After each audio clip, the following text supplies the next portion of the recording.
Where is Charles Lee?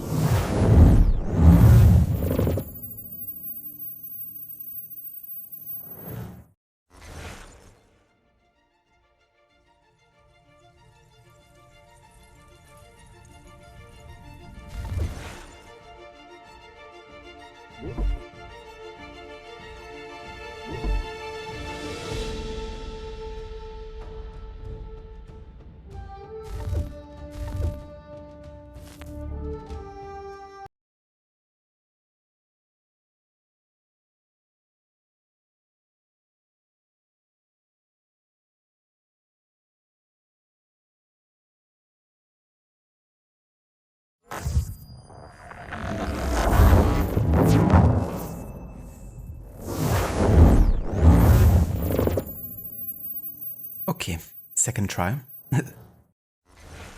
Game didn't recognize my controller there.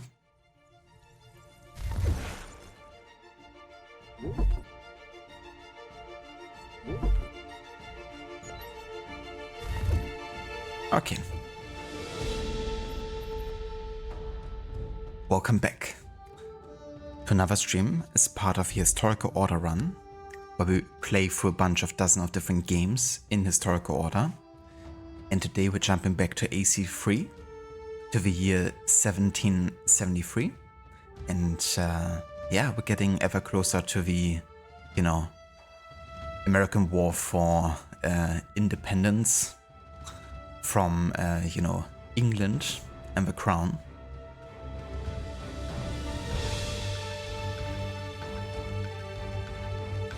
Welcome in, Afro. Good day.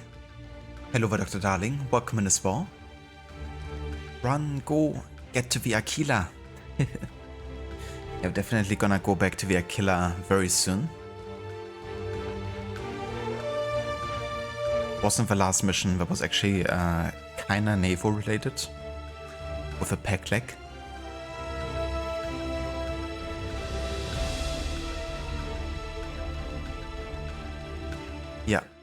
Yeah, the last mission we did was Fort Walcott, the first pack leg mission. Where's Charles Lee?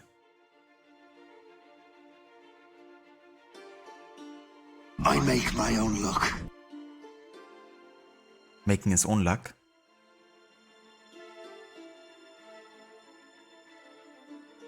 Where's the Ubisoft? Tell me. He's waiting in the remake that eventually is gonna come for AC3. Not playing the clearly superior remastered edition. Clearly. It looks a lot better.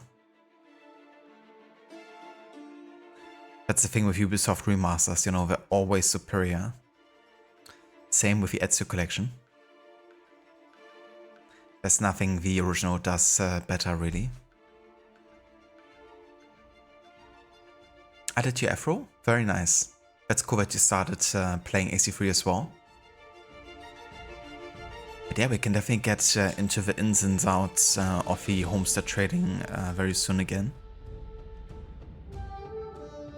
There's definitely going to be a few more Homesteaders we're gonna add today to the roster, which is gonna extend our opportunities.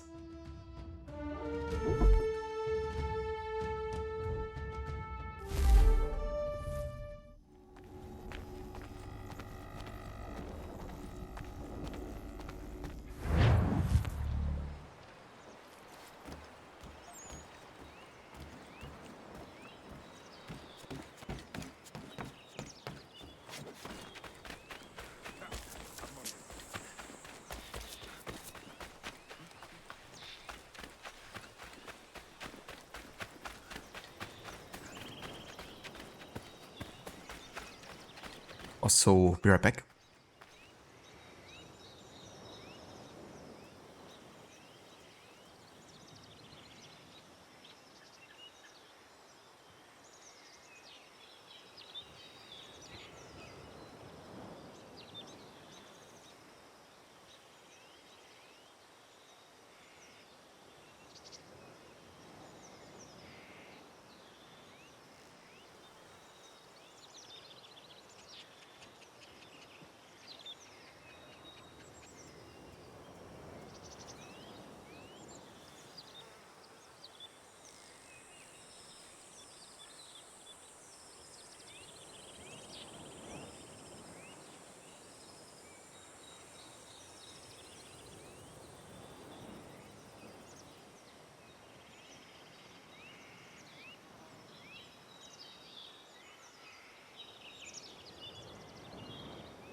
Alright. I make me own homestead. Shay never be like.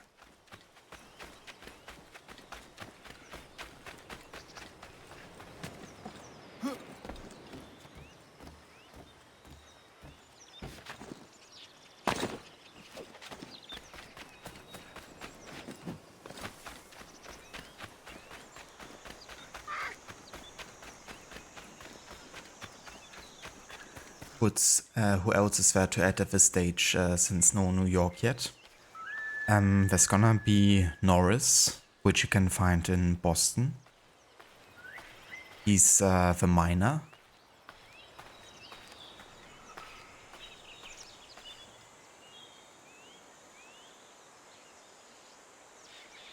Then you have Warren and Prudence, the farmers that you can get in the frontier. You have, of course, Lance, but he's in the Homestead area, so difficult to miss.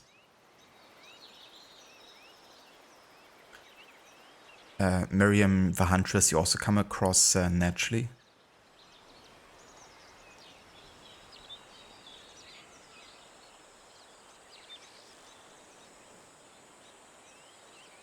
And I guess once you have gotten all of these recruited, it's gonna spawn the innkeepers, which are Oliver and Corinne.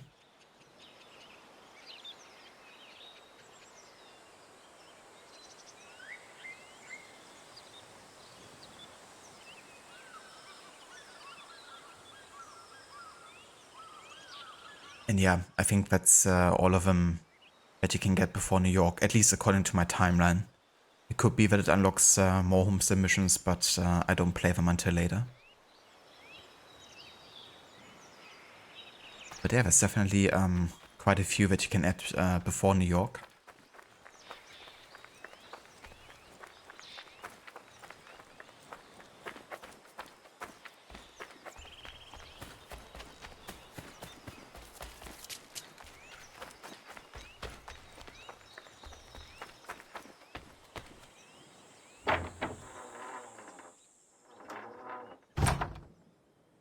Do you, Dr. Darling? That really sucks that you have issues with Windows 11.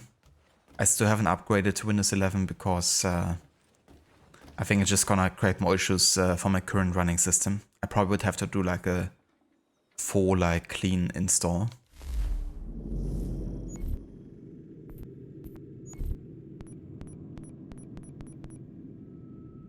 Okay, so we're just gonna restock on everything in the stockpile except for pelts, because they're too expensive. And you can always hunt pelts yourself.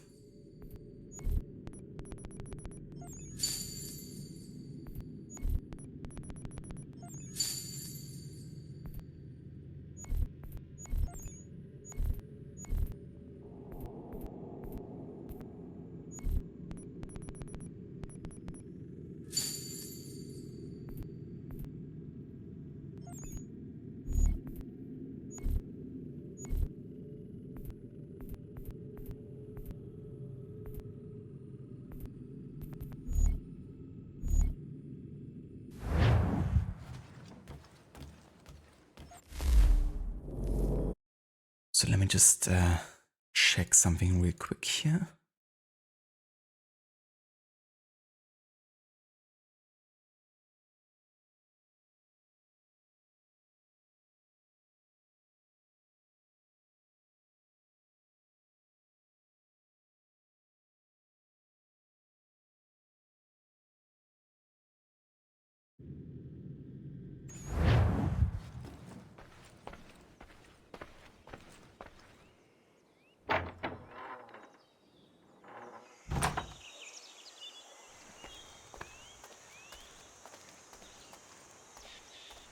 What does restocking do?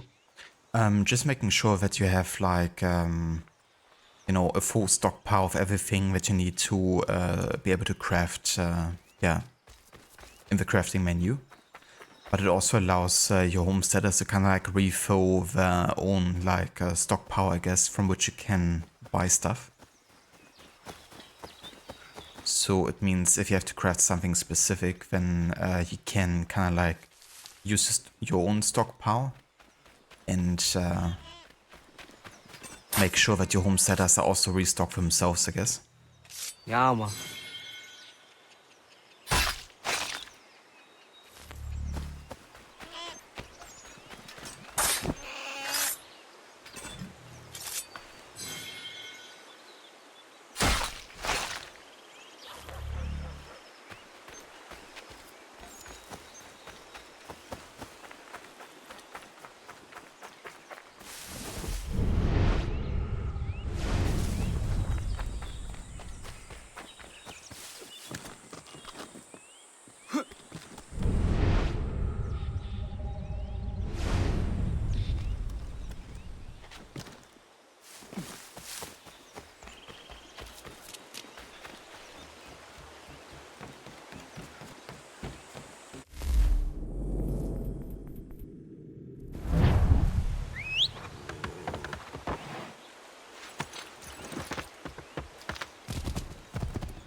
Yeah, I'm sorry, but you have to wait until later.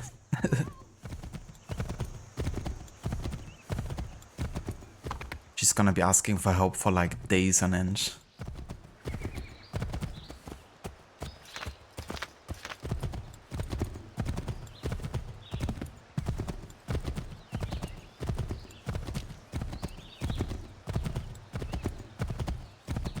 But yeah, same here. I do have quite a few forts to take care of. At this point, I've only took care of like one. One in Black Creek in the frontier.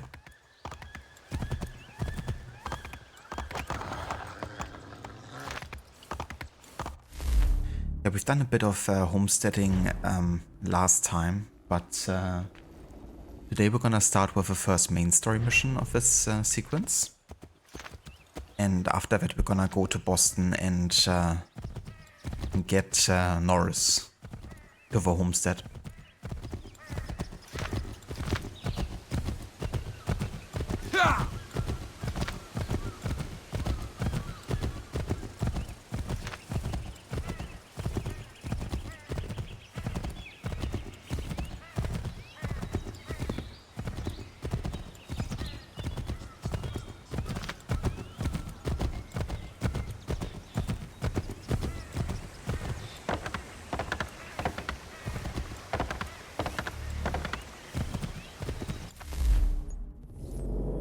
Ah yeah. So there's no current new conversations here with Connor's people. There's a peddler here. So the frontiersman mission I don't have to do. I just do them if I come across them naturally. Same for courier type missions. So yeah, I guess we can take care of some trinkets on the way, because we have to eventually collect all of those. So, you know, if we can combine it with like having to go to certain places, then that'll be good.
Okay, so somewhere here must be an entrance into like a cave or something.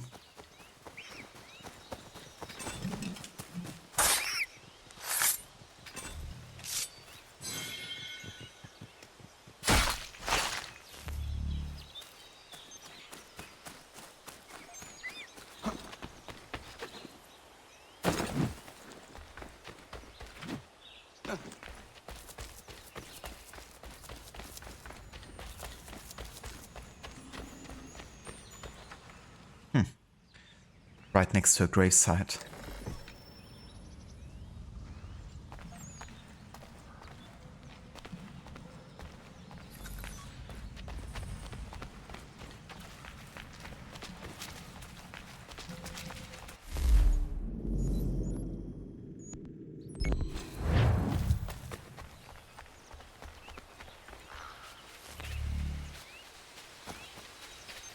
Another thing to consider with Homestead missions, since we're kind of like on the topic of collecting and collectibles, is to always grab chests that you come across, or even actively seek them out, because they often contain recipes, and without those recipes you can't actually get specific crafting opportunities.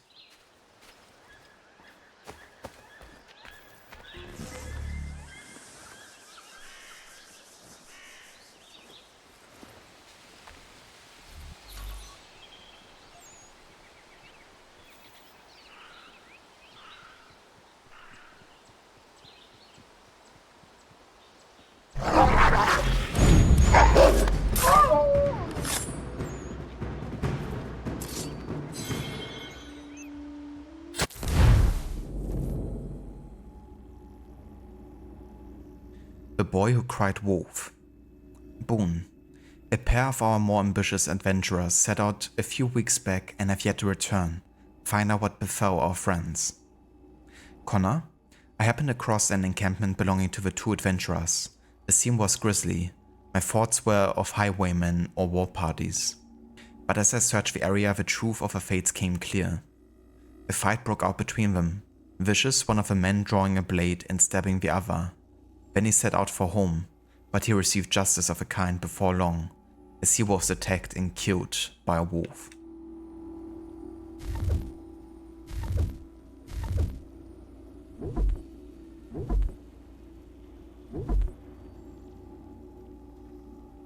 We did actually read this one. Not sure why the game didn't save it.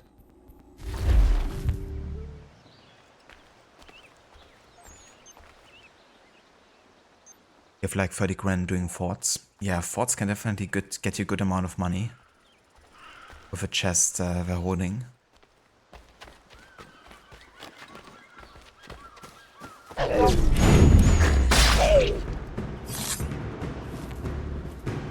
Ja, man.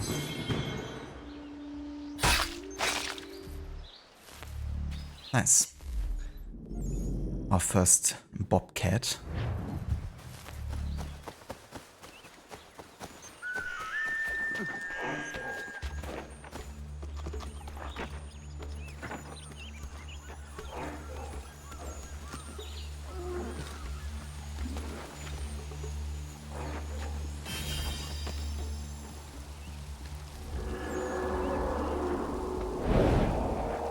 Watching on phone because the laptop might need an hour to finish the repairs. That's definitely fair. I hope it works out with the repairs. That it also gets done in a timely manner.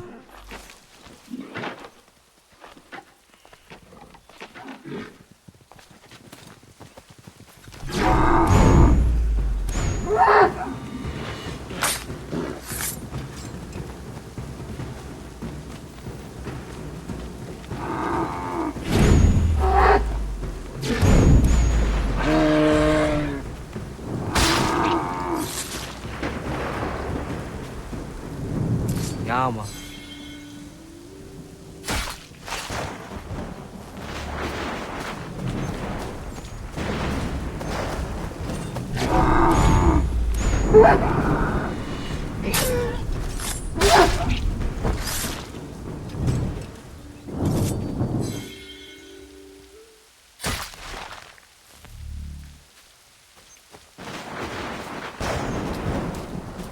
more in Boston? Hell yeah.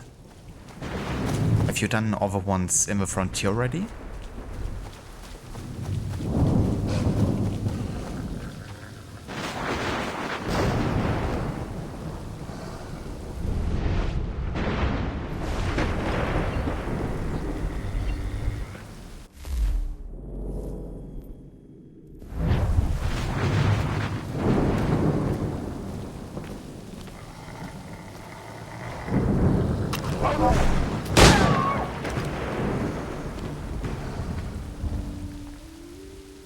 What is up with that deer? It's just like locked into one position. It's like straight out of a horror movie. The deer that doesn't move.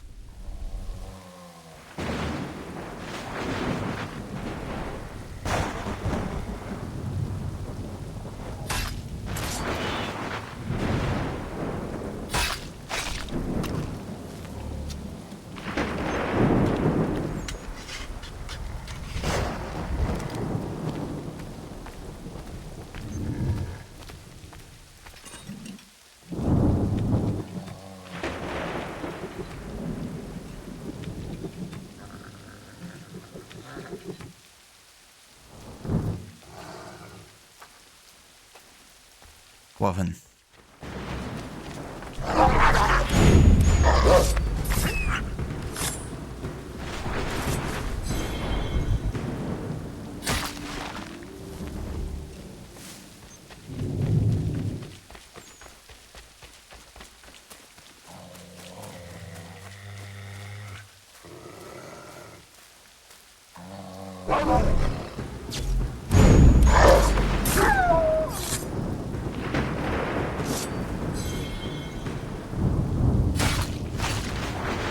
Yes, every pelt we take here, while like not fast traveling, is gonna net up to a really good amount of money.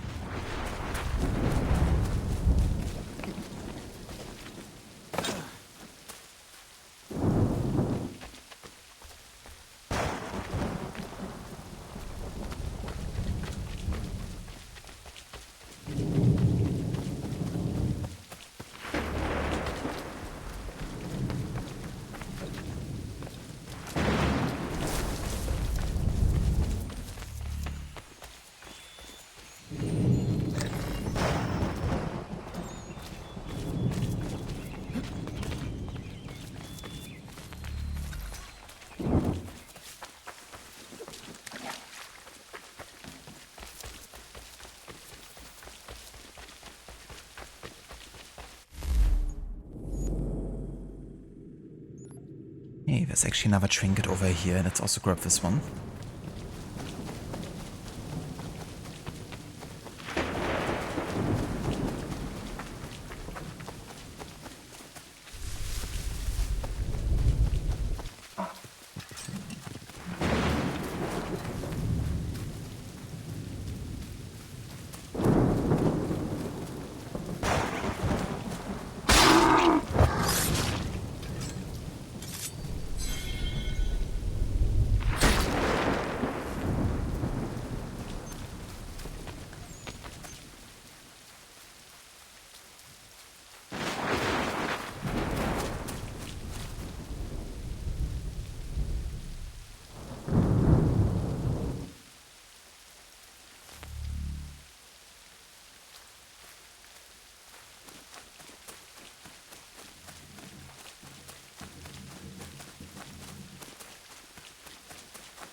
Ja, Mann.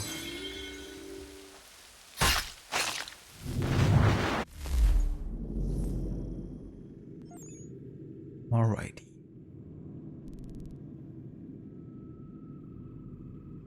Let's grab the chest and then I think it's time to head back to Boston here.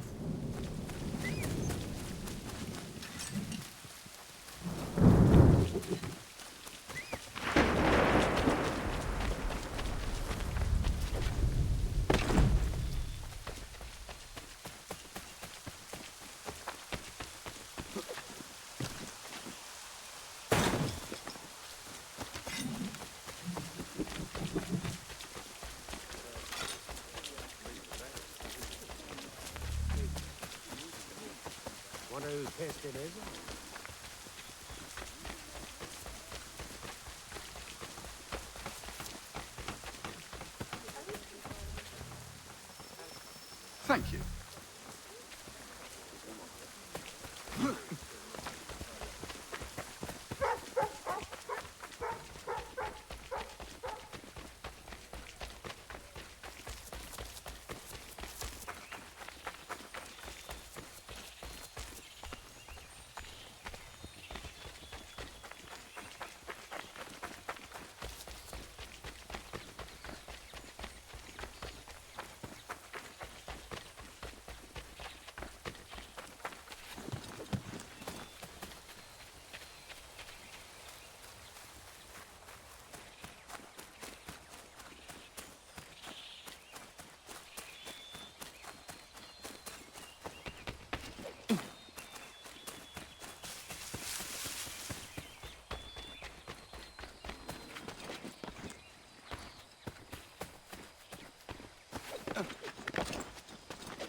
Didn't even have to lockpick this one.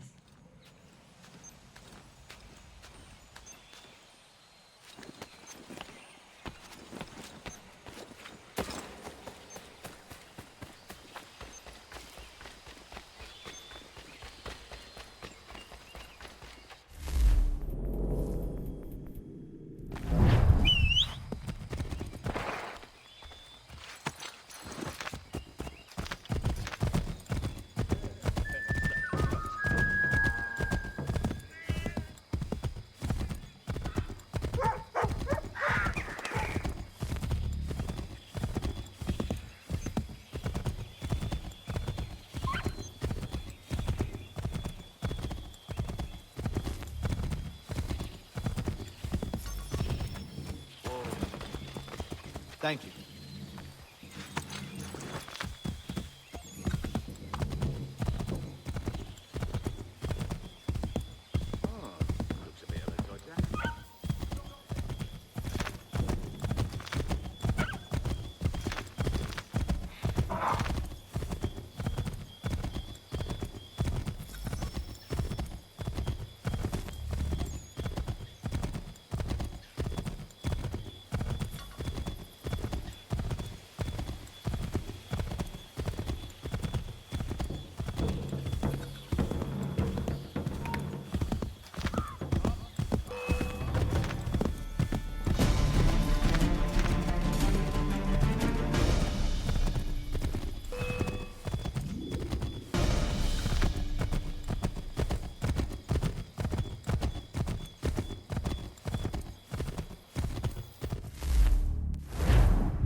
Right, so for this next main story mission, we're actually getting into the pretty much same time of the year that we're currently in ourselves, which is between the 6th and the 15th of November.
Do you help the woman at the homestead in the meantime?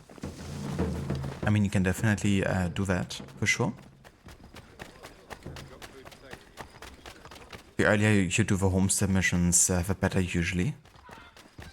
Like as soon as they become available.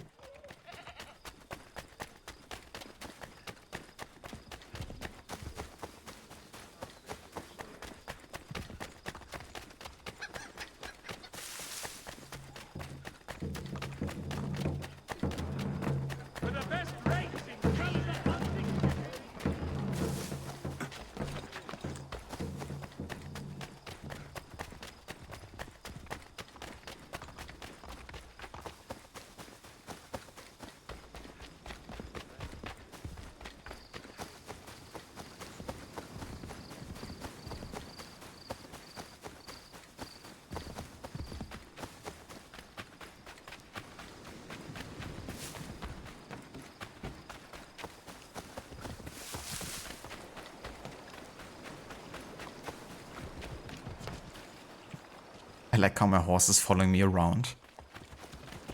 It's like, wait for me, Connor.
Sanctions and demonstrations won't suffice, Sam.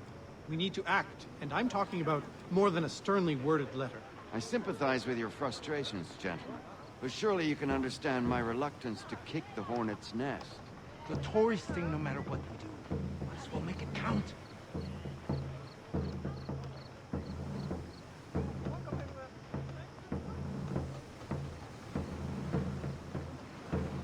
Oh yeah, Dr. Darling.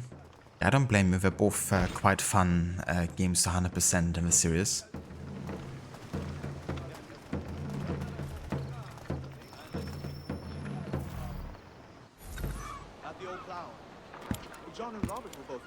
Ah, Connor. Hello again. What brings you to Boston? You. Would you excuse us, fellows? Thank you. That conversation was about to turn unpleasant. Now, what can I do for you? I was hoping you could help me locate William Johnson. Of course. I'm headed to a meeting with some men who should be able to help. Why don't you come along? Ah, it's good to see. Paul Revere. You will have heard of Paul Revere's Midnight Ride, of course. He was one of several riders sent to warn Lexington and Concord of a coming military raid on April 18th, 1775. Revere's role in the revolution was larger than that, however. He was a member of the Sons of Liberty and the Continental Congress, and a participant in the Boston Tea Party.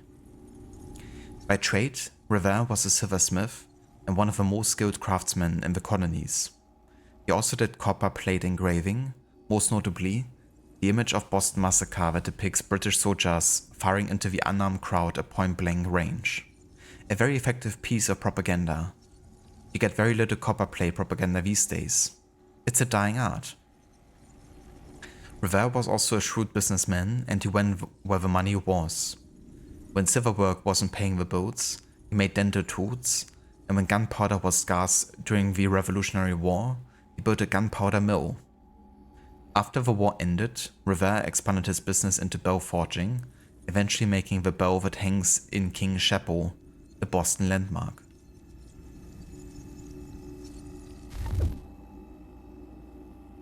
The only AC games. Yeah, I gotcha.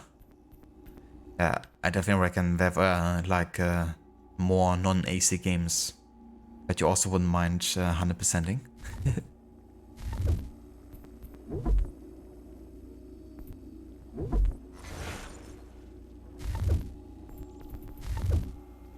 People finally taking a stand against injustice? Says the man who owns a slave. Ooh, sorry? I practice what I preach, my friend. Sorry. Hello there, Omega. Welcome in. Learning. Indeed. Yeah, trying to learn a little bit about the historical backdrop. Sam Adams, the beer guy. The beer guy?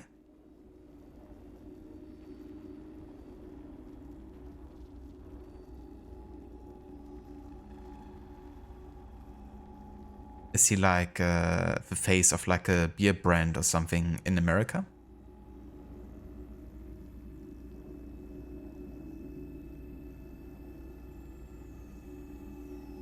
Surrey was a servant in the household of Samuel Adams from about 1765 onward. She was given to Adams' second wife, Elizabeth Wells, as a wedding present, because nothing says you care like, here, have a human being. However, Adams was morally opposed to slavery and insisted that she be freed before she came to live with him. She was and worked for the Adams family for nearly 50 years, which would be so much less fun than working for the Adams family. Incidentally, while Adams wouldn't own slaves himself, it wasn't something he fought particularly hard for during his political career. He did support anti-slavery measures in Massachusetts, but never forced the issue if it was going to cause friction between the states. Getting along with other politicians was just so much more important. I'm obviously talking about Samuel Adams here, not Gomez. Nice Adams family reference.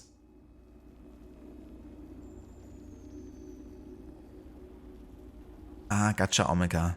I haven't seen that brand before. But that's funny that, you know, there's an entire brand based off his likeness. It's like the most patriotic beer ever.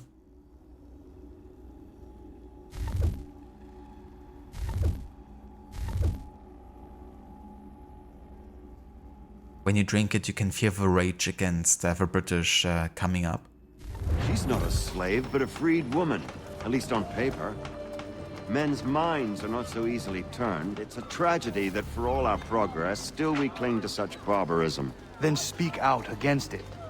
We must focus first on defending our rights. When this is done, we'll have the luxury of addressing these other matters. You speak as though your condition is equal to that of the slaves. It is not. Tell that to my neighbor who was compelled to quarter British troops, or to my friend whose store was closed because he displeased the crown. Hey! It's my home, no matter what you thieves called taxmen say! If the gums in Parliament who want to take my property, you tell them to sail across the pond and take it themselves! It's not open for discussion now. Open this door or these men will break it down. Ah! Ah, bollocks! We're coming in! I trust the mounting evidence is proof enough, Connor. Continue on. I shall meet you at our destination.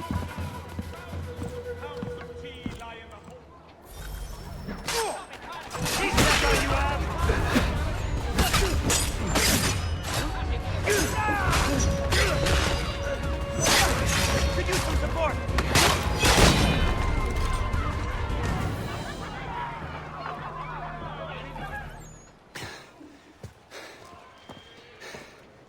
Justice for once.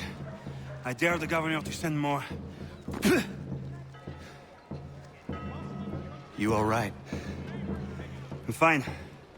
It's not my first dance. For all their teeth and claws, these little foxes, they fight like puppies.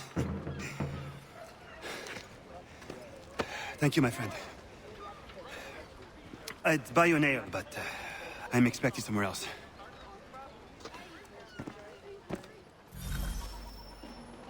It was just a bit bloody there.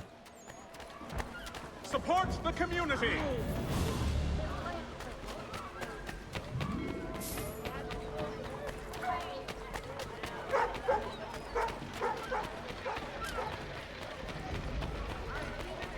My famous 1-week warranty to ensure satisfaction. The 1 week warranty.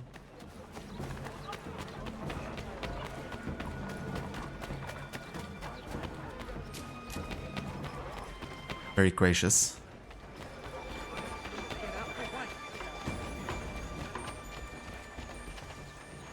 Okay, so there's a guard dog. The only way to get past them non-lethally is by just like sneaking literally behind the back. Otherwise they're gonna alert guards and stuff. But I don't wanna end up having to kill any dogs if I can avoid it.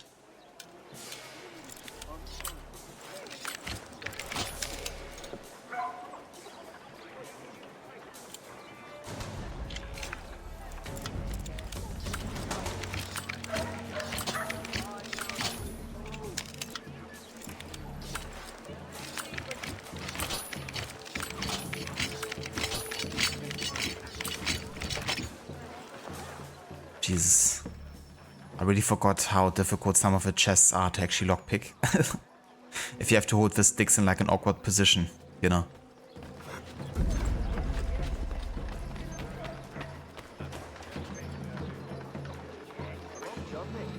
Cheers, Omega. Yeah, it's a really long-lasting project. It's been like over 1.5 years now that I actually started it.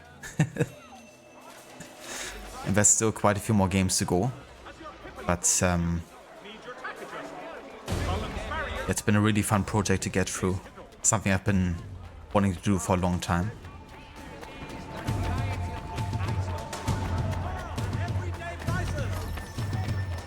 I'm gonna ignore these guys for now because there's an optional objective not to raise your notoriety level too much.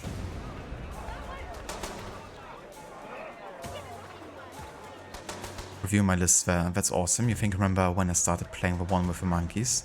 Yeah, with the very early humanoids. Starting like 10 million years ago, and that game took place over like 8 million years of evolution.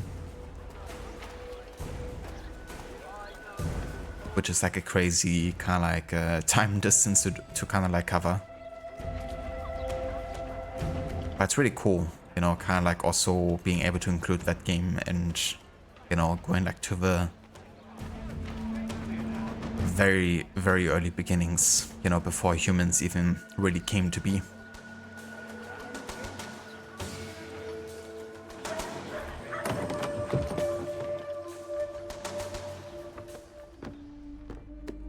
Connor, I'd like you to meet some like-minded friends. The owner of this fine establishment, William Molyneux, and the manager and chef of his newest venture, Stéphane Chaffeau. Ah, Connor and I just had a ball with some red coats enforcing some taxmen outside my home. The collectors grow bolder and more forceful. Something we must address, Samuel. Then let us raise a banner. Something to let the people know that they are not alone. The docks are an angry place of late. Protesters picketing the latest shipments of British tea. The eyes of the city are upon that stage. A Bostonian without his tea is a dangerous beast. William Johnson is smuggling the tea off the ships. One of his men tried to sell me this. A sample of what I refused. But it's from those ships. No mistaking the stamp. He's charging a king's ransom. Must be he's making a mint off those who buy it. Where is he now? I've never met the man. May I ask why you seek him, Connor? He intends to purchase the land upon which my village stands, without the consent of my people. No doubt the revenue from his little smuggling endeavor is financing the acquisition. A tax enforced on tea grants a boon to smugglers. I'll wager the same men who levy the taxes are selling the tea. A stage requires a spectacle, and I may know the play. Connor, head back to the docks and see to the destruction of the tea. If you should need us, return here.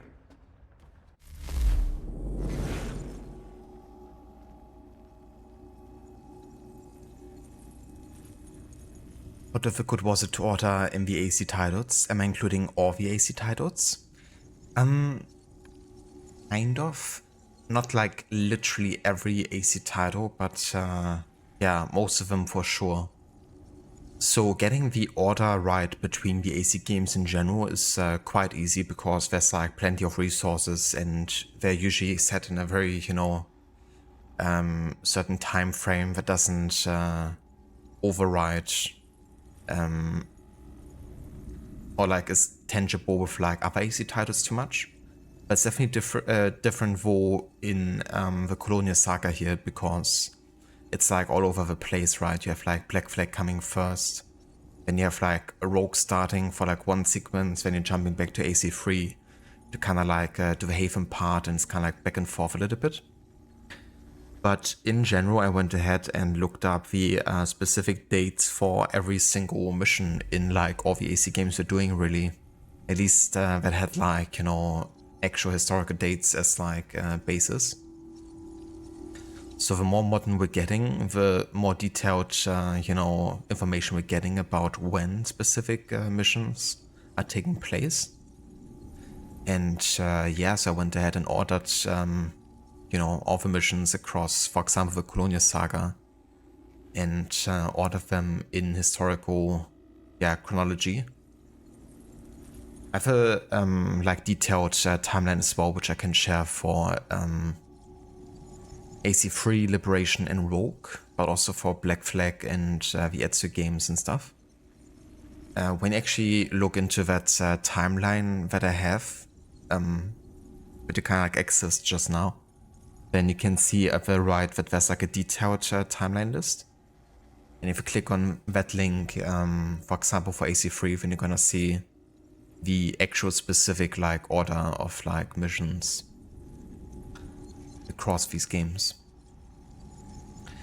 But I wouldn't say it's like overly difficult because there's you know, lots of information you can find from like community posts and like you know, the AC fandom wiki. But it's definitely quite time intensive, you know, because you gotta sit down and like, you know, go for like hundreds of missions and like you know, note them down and bring them in order and all that.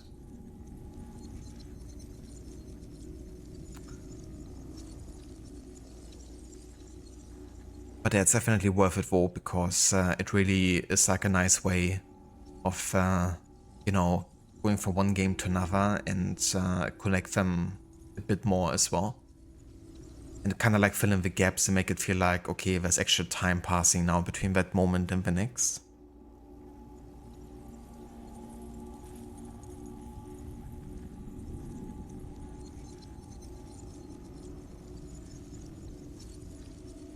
Yeah, no worries, Omega, thank you for asking.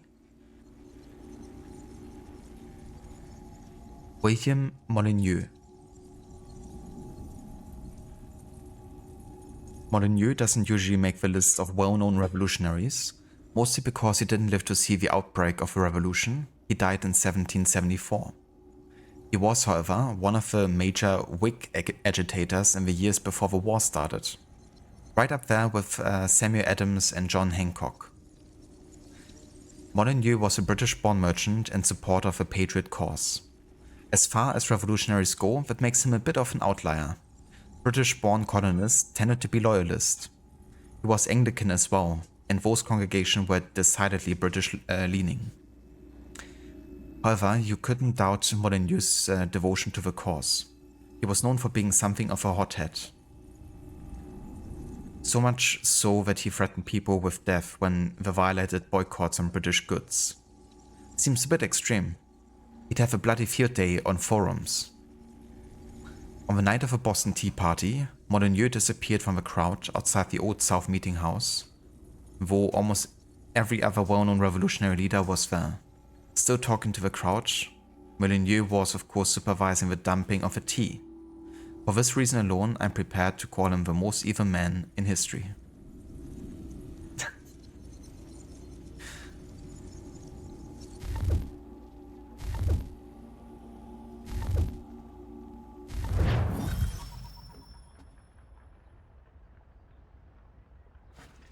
Go on, Connor. The most evil man in history, huh? Hello, Connor. That tea is being illegally smuggled all around Boston by Johnson's men. If you see any crates in transit, perhaps you could put a stop to the delivery. And those moody tax collectors are still at it. They could use a lesson or two, huh?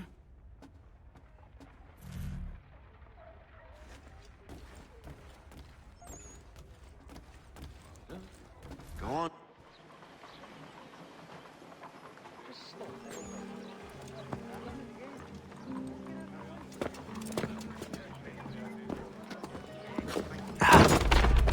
Pardon me. Come on, mate.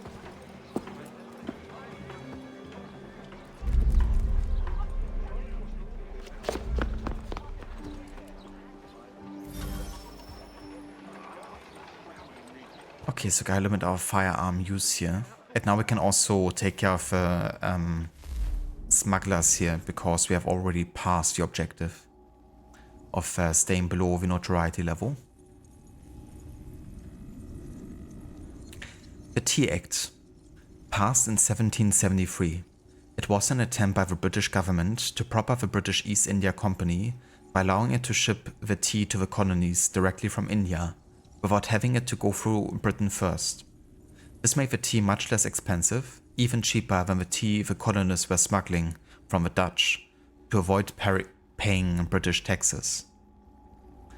The problem was that even with the cheaper prices, the British government was still collecting tax on the tea, meaning buying the tea would run counter to the colonial no taxation without representation stance.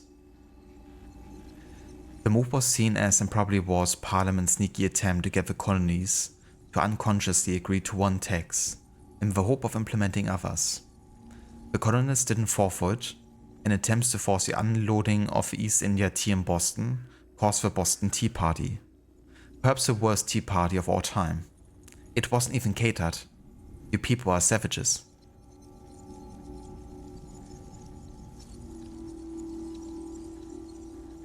Oh, for sure, Omega. Yeah, definitely don't mind whatsoever.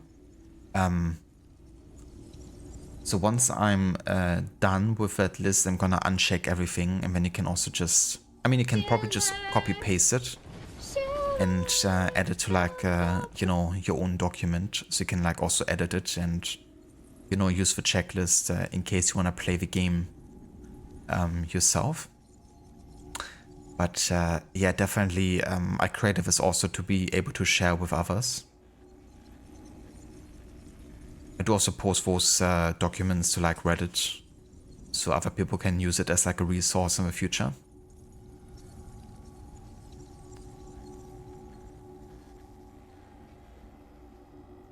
Hello Vashilla, welcome in, and ahoy to you. How's it going today?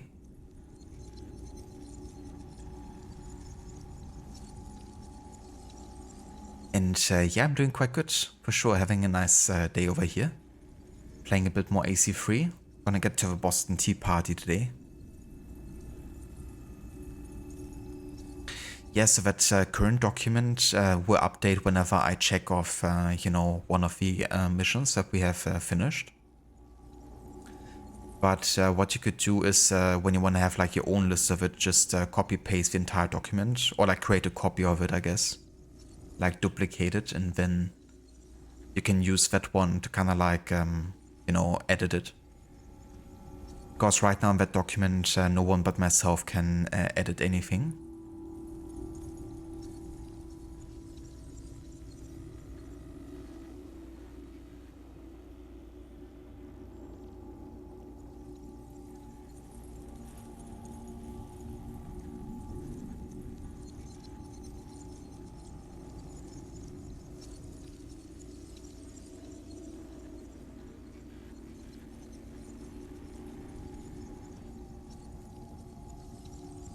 Oh, that's nice, Shella. Glad to hear that you're having a show day.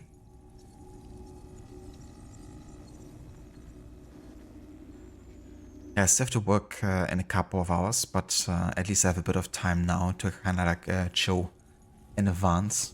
It's gonna be only stream this week, unfortunately, because in 2 days I'm already leaving for London.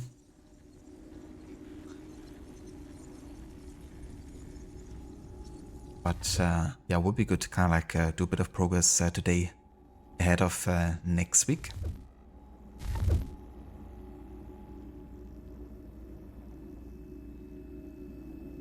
Oh yeah, no worries, Afro. Some of the fights can get quite intense in this game.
Freaking Jägers.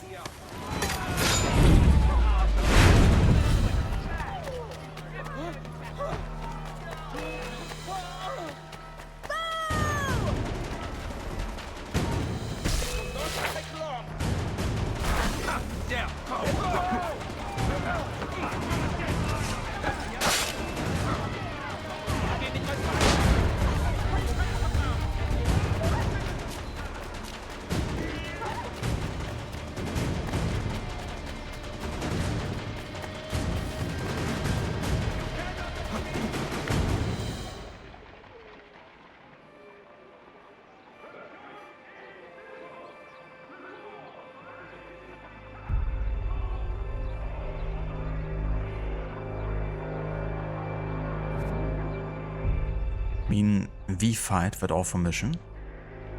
V-Fight? You mean the fight at the Boston Tea Party?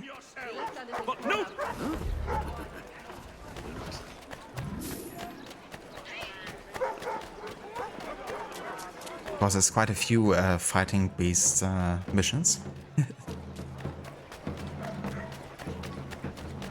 Ah, that one. Gotcha. Yeah, that one is definitely annoying.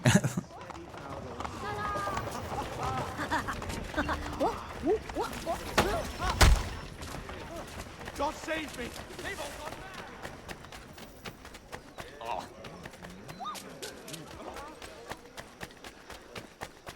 That's right, yeah. I struggled so much on mouse and keyboard when I first played the mission. I don't think I even finished it. I think I just straight up rage quitted it. The first time that I played it.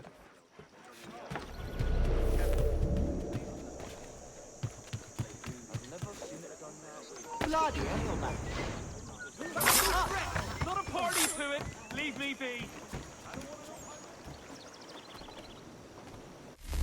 Hold on.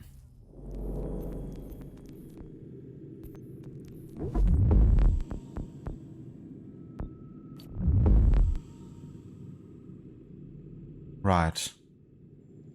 I have to do the powder kegs to destroy smuggled cargo.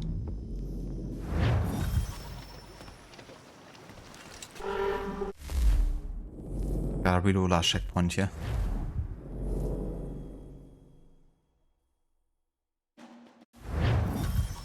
Definitely Schiller. Yeah. That mission really sucked a lot. Like, you really have to have like a mechanical based keyboard. Otherwise it can't be as sensitive as you need to be.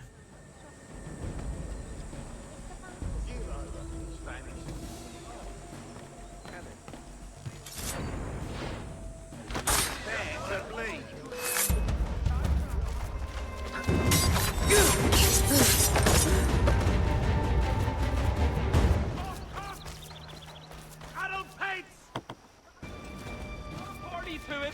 Leave me be.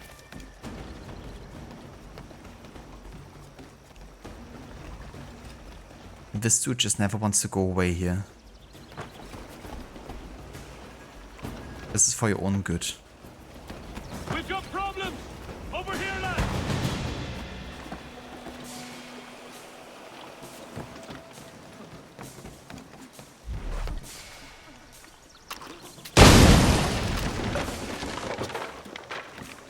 And he still died?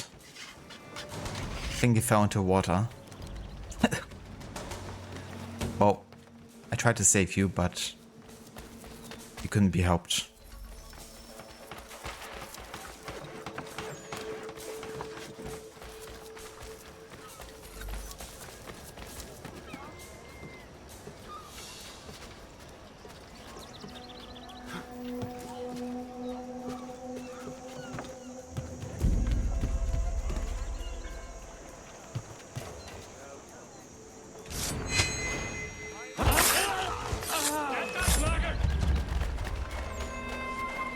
You really think he won't catch you?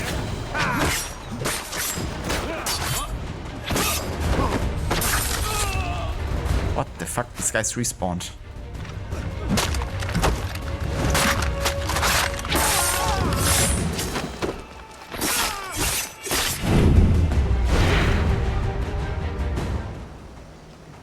Connor just has the coolest fighting style of everyone.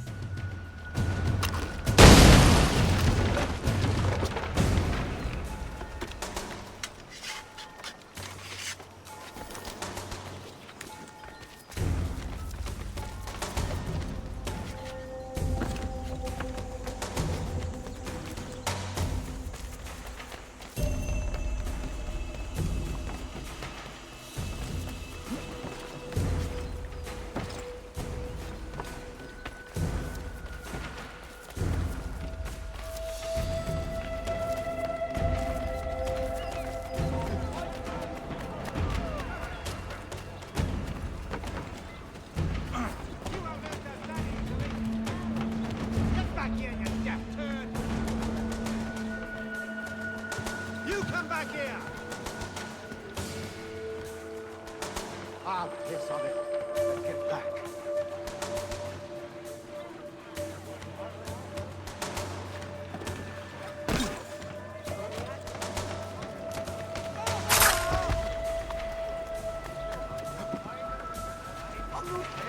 Please have mercy on me. I have done nothing.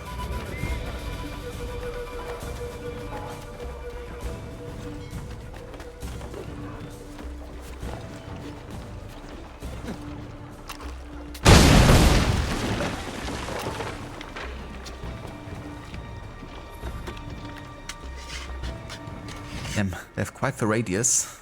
I didn't expect it to even trigger the explosive right next to us. I think the radius is bigger in this game than it is in Black Flag or Rogue.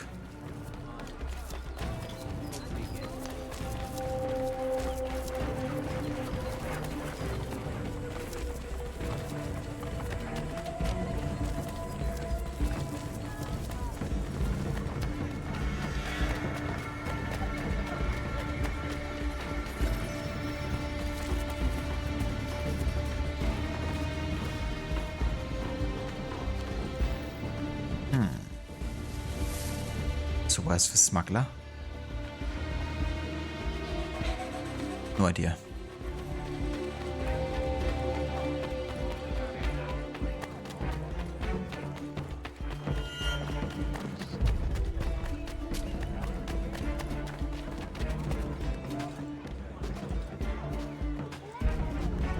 Something will go boom boom. Indeed. Anytime Connor's around, really.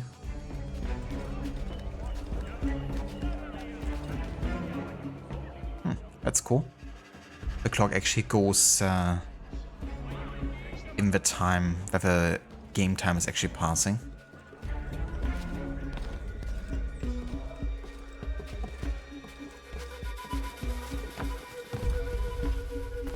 At least looks like it is. Might not be entirely accurate.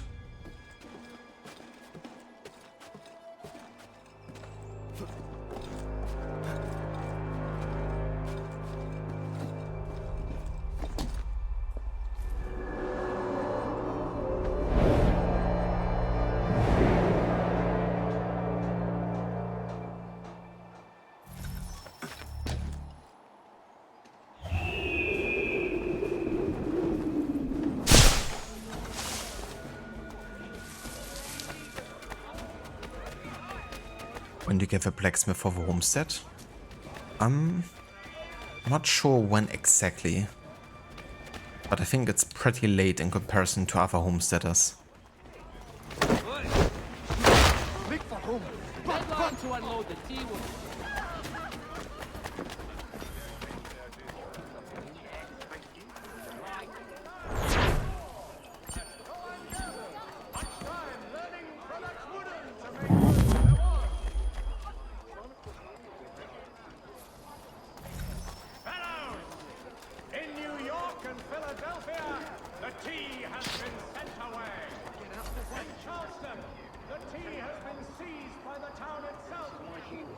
Thank you.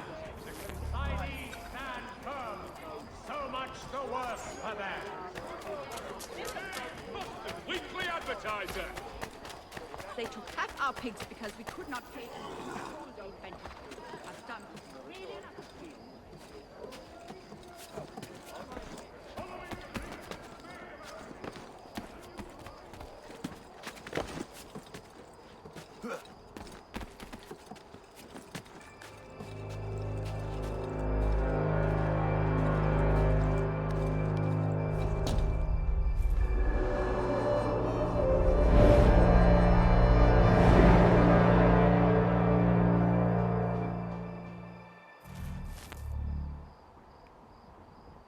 What's the best trading commodity? Where's the big money? I would say it's probably in pelts and clothing, because you can make use of the fact that you are also hunting yourself, you know, occasionally, and that you can use that. But even if you're just buying it from Miriam, like the pelts and stuff, you can craft them into like fine clothes and stuff, and they can add some really good money. Especially if you use the Naval trading system and you can travel like a higher bulk of goods at a time. And usually with the Naval trading, they also give you like better prices for fine clothing, for instance. I'm not sure what would actually be the, you know, technically best like profitable good, because getting pelts and fine clothing is still connected with like, you know, a bit of cost for yourself to invest into. So I'm not sure like net positive wise if it's actually the best or not. Would probably be good to Google that. I reckon some people have done the maths on it.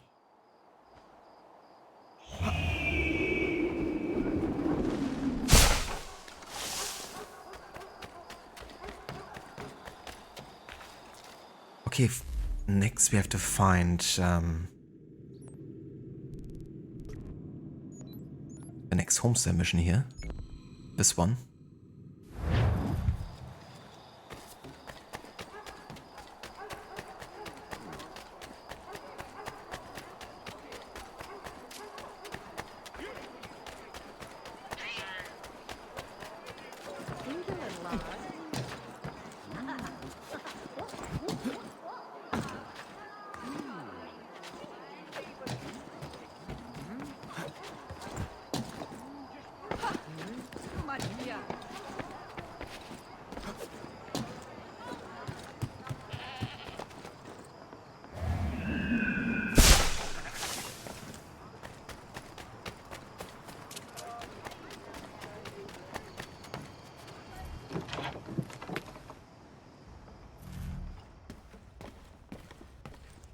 To business.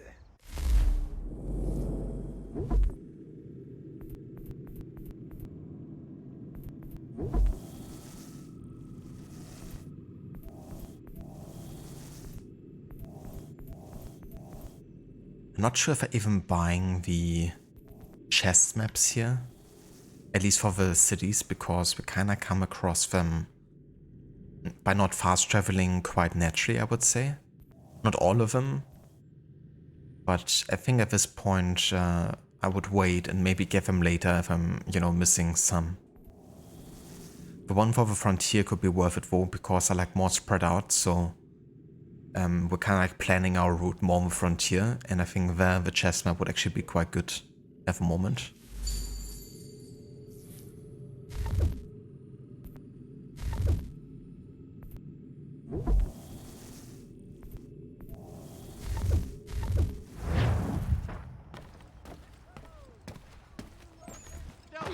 Move me! Back, I say!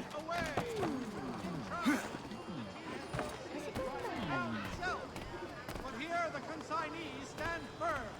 So much the worse for them.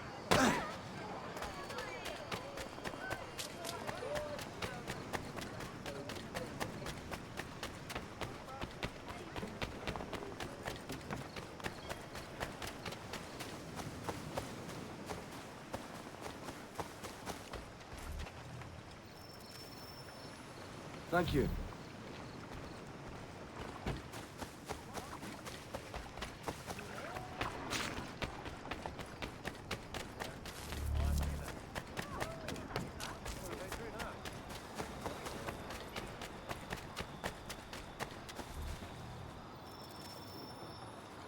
Think you're meaner than goose grease, do you? I'm organising an attorney for lads like you.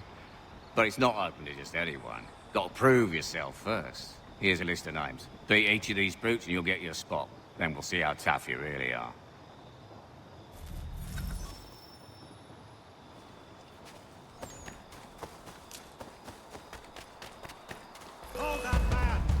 What the? Okay, apparently they were guarding this location. It's always crazy like how quick things escalate in this game.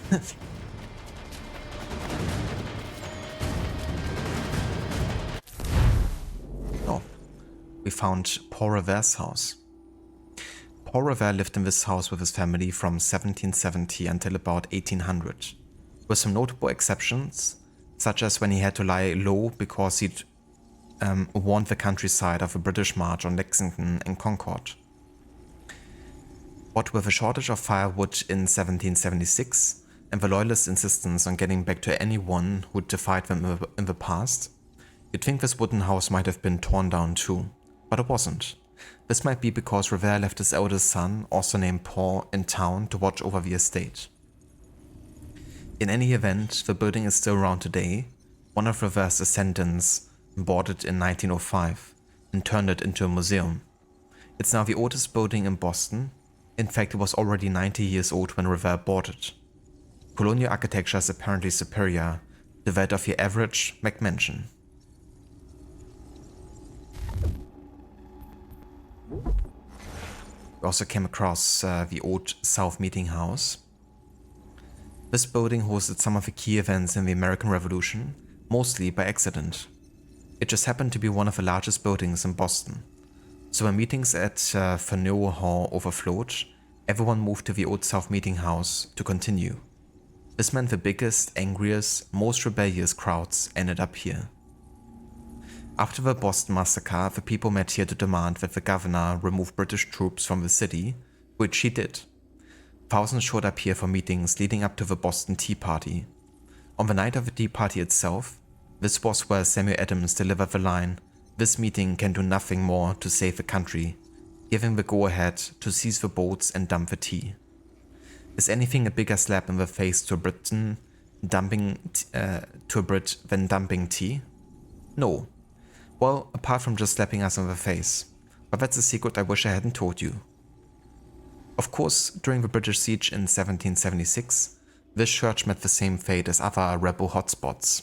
It was ransacked. The pews and pulpit were torn out and used as firewood, and the interior was filled with dirt and used as a stable and riding school.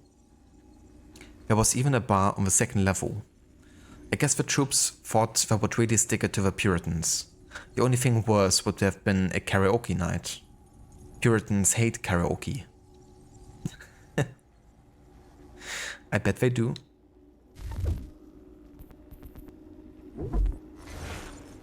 And last but not least, we found the old corner bookstore.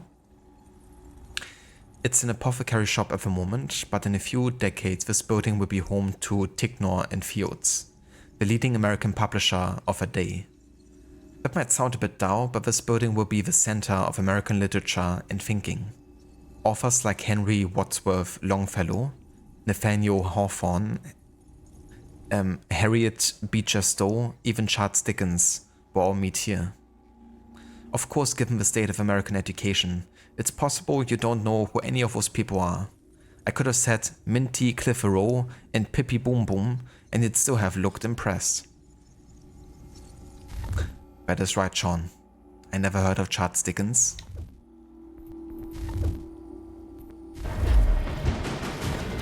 Not until AC Syndicate comes out.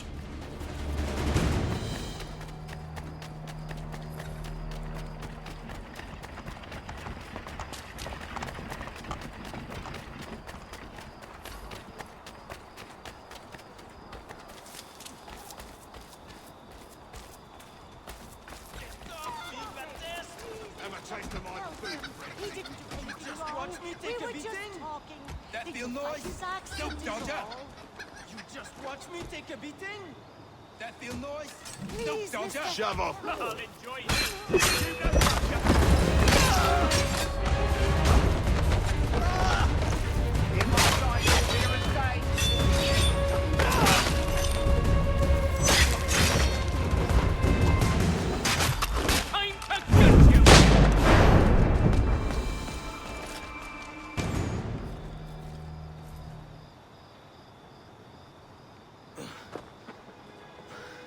Thank you, my friend. They had a little too much beer and didn't like the sound of my voice. I was only talking to that girl. Your accent is unfamiliar. Where are you from? North of here. Province de Quebec. And what brings you to Boston? I am a miner by trade, but it's hard to find work. People don't listen to me because of my accent. It might be our meeting was fate. I hail from a village just a few miles north of here. There are the beginnings of a mine.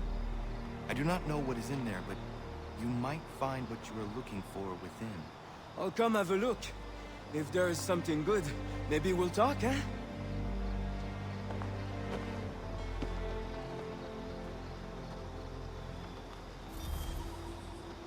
And there we go. That is Norris added to the homestead. The miner. Well, actually, this mission is called the Brawler, but not much of a brawler he is.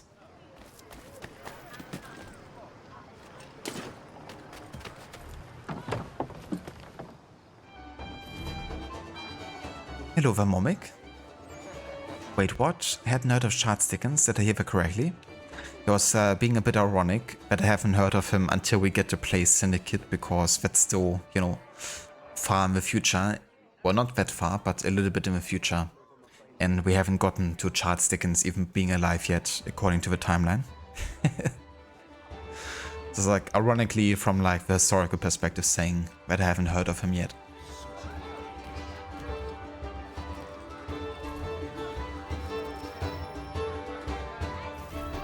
I'm not one for sailing, but I know it's out there. Some call it a kraken, others just a sea monster. They say it's 50 feet long if it's an inch, and it rolls ships for sport. You won't find me on the high seas searching for the beast. That's a guarantee I can give you. But it's a riddle that needs solving.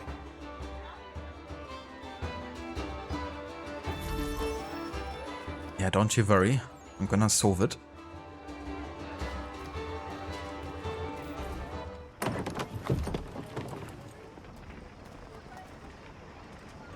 Alrighty, so we got the next homesteader added here.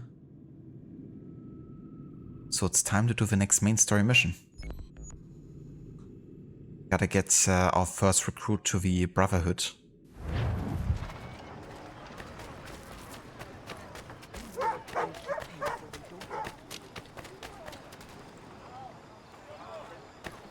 Okay, so there's a wanted poster, but I can't take it off apparently.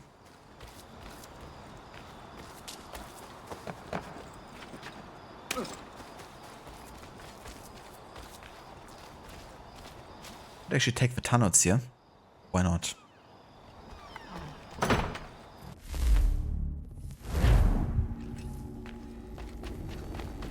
An alternative means of traveling from place to place.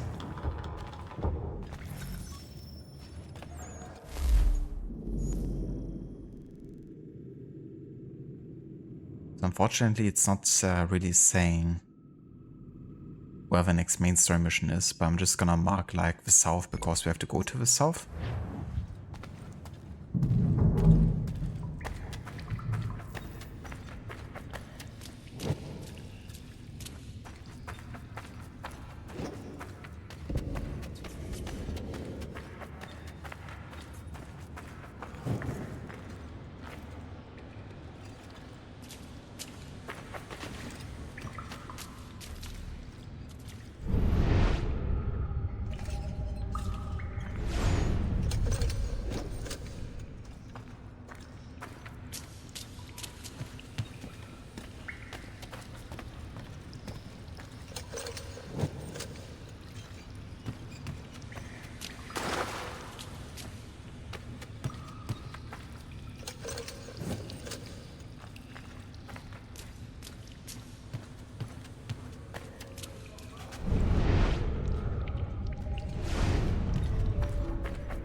The ambience in Vitanis is so cool. But you can hear like the tavern, you know, from below.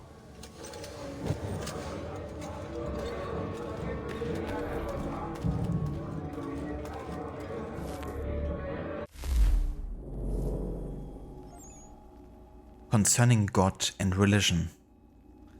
A mason is obliged by his tenor to under all circumstance obey and balance the moral law, and if he rightly understands the art, he will never be a stupid atheist, nor an irreligious libertine. But though in ancient times masons were charged in every country, the globe over, to be of the religion of that country or nation, whatever it was, yet 'tis now thought more expedient only to oblige them to that religion in which all men agree, leaving their particular opinions to themselves, that is, to be good men and true, or men of honor and honesty, by whatever denominations or persuasions, be it Christianity of the West or Buddhism of the East, they may be distinguished, whereby Masonry becomes the center of union, and the means of conciliating true friendship among persons that must have remained at a perpetual distance. So these are kind of like, yeah, you know, written pieces of the Freemasons here, which have built these tunnels. And the pieces that are kind of like capitalized letters are the hints that you're getting for solving the Mason puzzle to unlock another, you know, like door. So under means down is gonna be law. The globe is gonna be on the top. Christianity is gonna be to the left, and Buddhism is gonna be to the east, to the right.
Momik, you constantly have issues with intuitively placing east and west to the proper sides.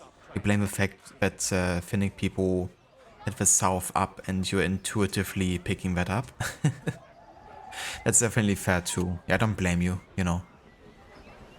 Like, sometimes it can definitely be tricky to kind of like view left and right in certain like contexts and from like different perspectives and stuff. You know, I feel like also use kind of like looking at directions, you know, from a different perspective in general.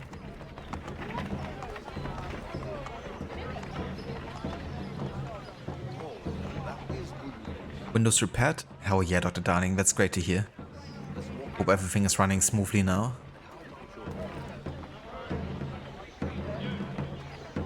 The dog probably has worms dragging its butt. Yeah, it's definitely a sign that they're either super itchy or like, you know, they have like some actual stomach issues.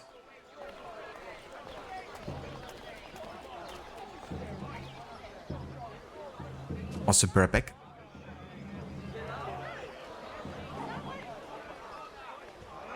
They threaten us with fire and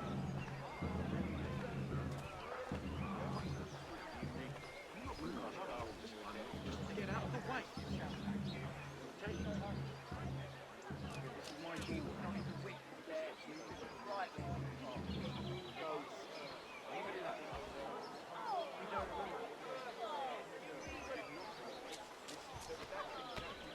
what happened to the free enterprise that built this city? The golden promise that tempted us down from the old country. Huh.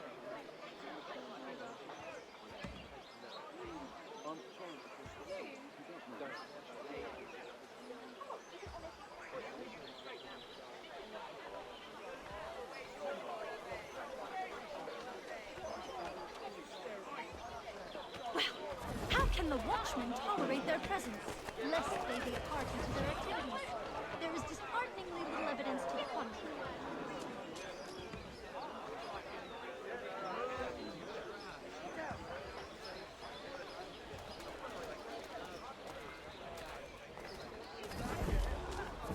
Yeah? What is it?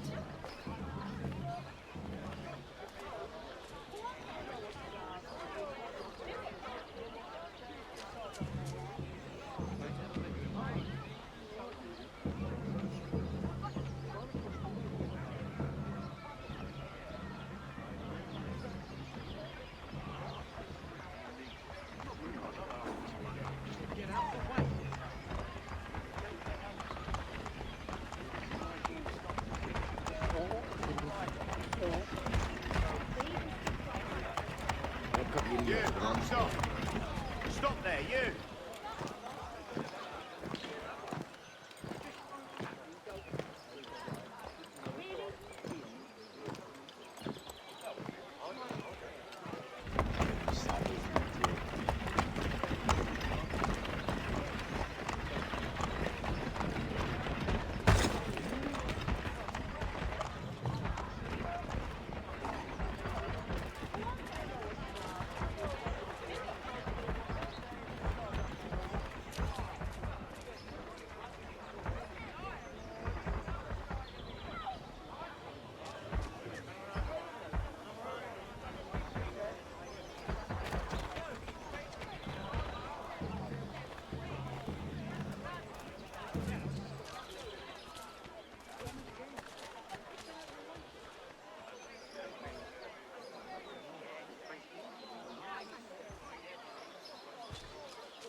I want to see the Alliance map.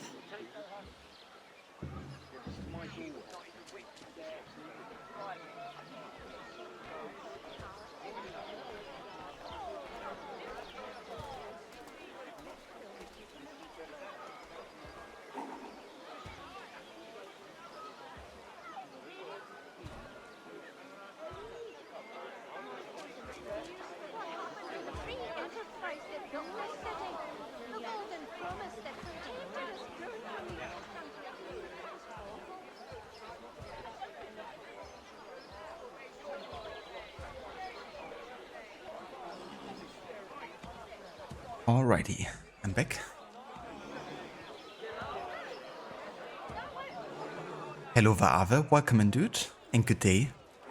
Yeah, it's going pretty good. Got started with sequence 6 here. We're now on Johnson's trail and we're about to get our first assassin recruit here to the Brotherhood. Stefan, the Butcher. How's your day going? Yeah, was is it? That lady sounded German. Yeah, if she kinda said it like I said it, then it definitely would be a very German way of saying it.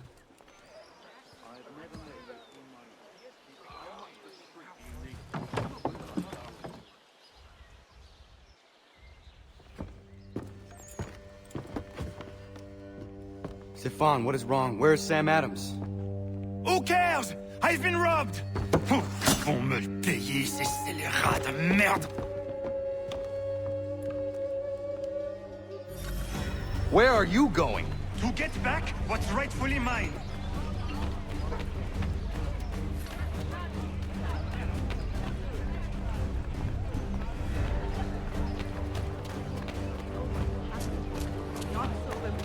Oh! Regardez! Some pathetic redcoats waiting for... I will match your safety on... I'm not looking for any trouble! Ces coquins me prennent mon père au Canada et voilà qu'ils me ravissent ma propriété ici. Il suffit.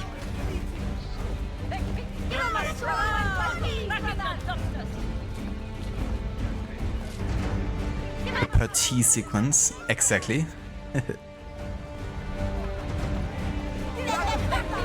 Also, thank you for the 10 stream streak, Ava. But yeah, how's your day going, Vo?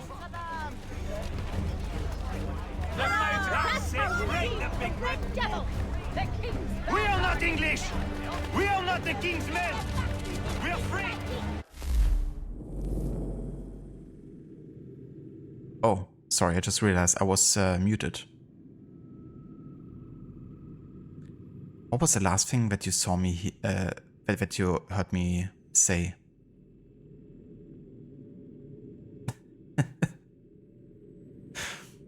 Because I can't remember when I did unmute myself.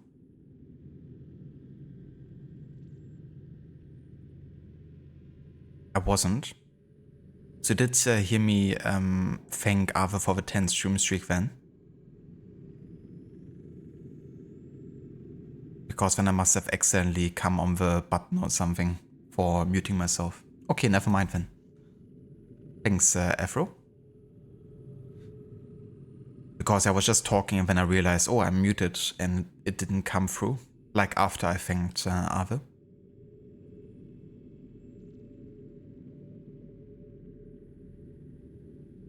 Gotcha, Ava. Yeah, then the last bit was like muted that I said. So I must have come on the button accidentally. But what I was trying to say is it's kind of cool seeing how the citizens are kind of like joining us here to actually attack the soldiers and kind of like protest. Because I'm very sure that in the remaster version that doesn't happen. It's like usually just Stefan himself.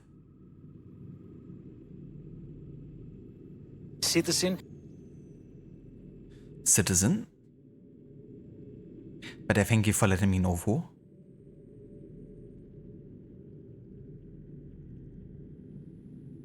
I gotcha, Ave. Yeah, that's understandable, dude. I don't blame you. But I hope that, you know, work won't drag on for too much longer today.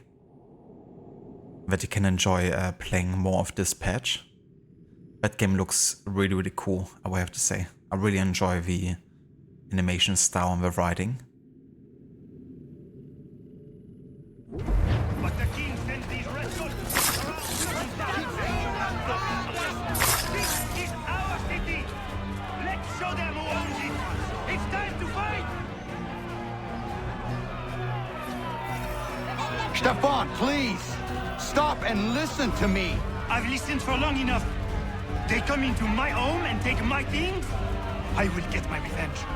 The man responsible for this will pay. His friends will pay. Voilà trop longtemps que je subis ces affronts. Ils vont goûter de mon courroux.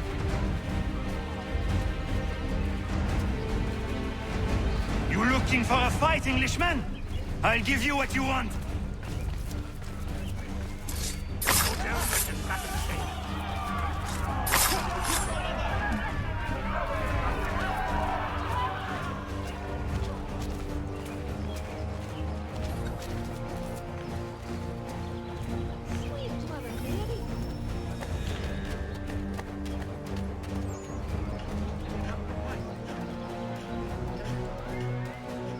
Hey, redcoats!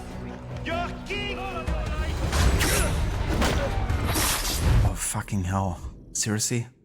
Why did it throw me into like combat all of a sudden? I can't be detected for 15 seconds. How long, huh? What up? Do I have a smoke bomb? I don't. That's really sucky.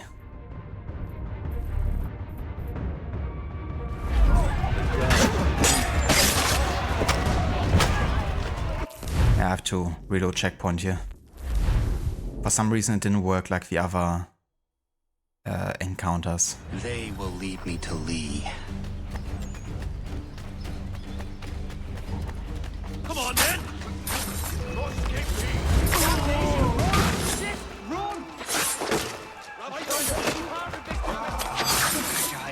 L'Anglois croise mon chemin. Ils me volent ma maison, ils m'obligent à fuir mon pays, et les voici qui veulent s'approprier ma nouvelle demeure.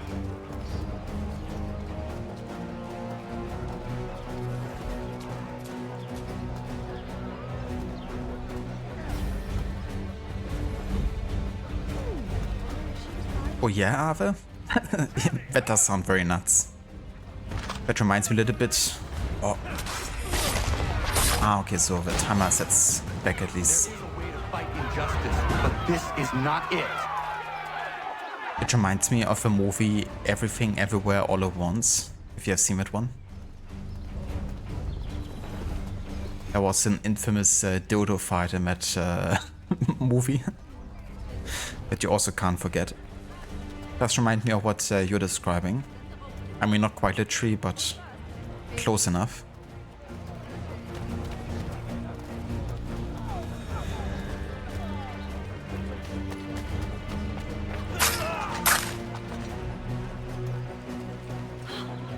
I did not need to see that.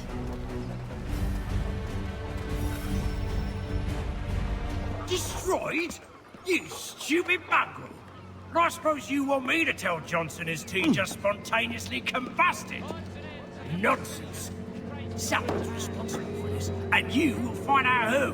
And if you can't, I'll gut you and find a smarter mongrel who can.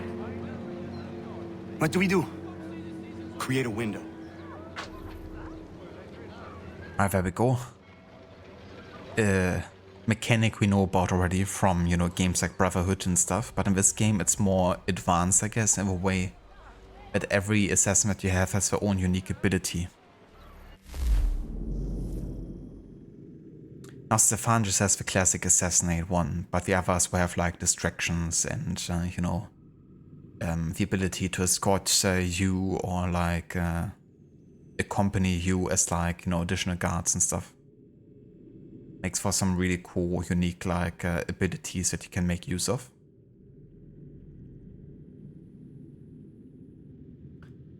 It appears they wouldn't lead Connor to Lee. Not quite yet, but we're gonna see him in the next mission though, at the tea party. You haven't seen that, but it sounds hilarious. It's a really, really funny movie. It's like super chaotic, but yeah. Watched it in the movie like a few years ago when it came out and was like such a fun like cinema experience. I think you might actually enjoy that movie. It's not just dildo fights, don't worry. But it's definitely very chaotic. Time for the Psycho Connor line. That is true. No worries, Ave. I hope the rest of work goes well today. And thank you for dropping by. Catch you next time.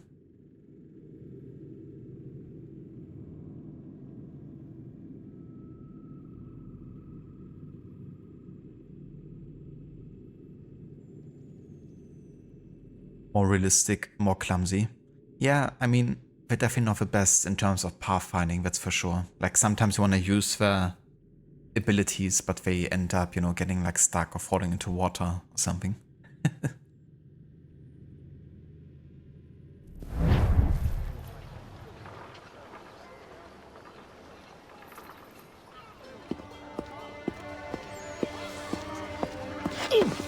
Oh, bloody hell are you?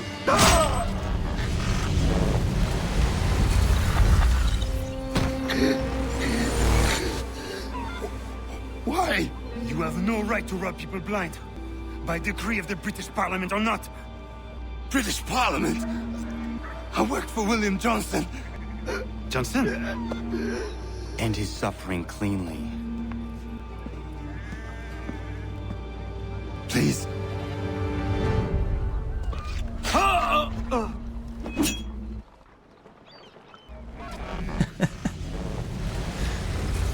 Like his suffering. I think he could have recovered from that.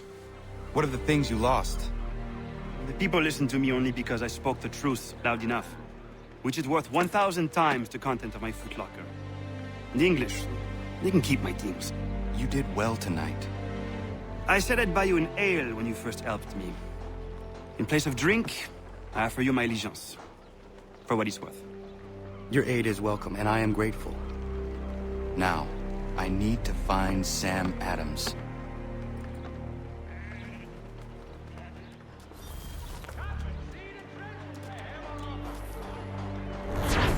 The angry chef.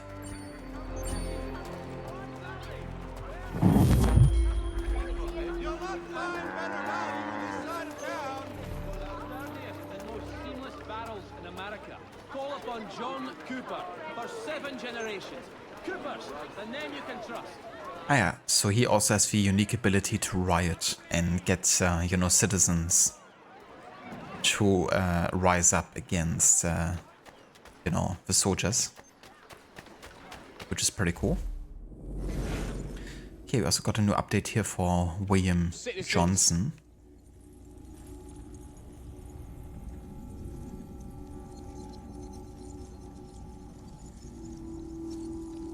No wonder in Rogue Shake killed all the assassins, where they are employing lunatics like this Baguette Man, chops the man in half. Yeah, that was a bit extra for sure. I would say, not the most stable human being.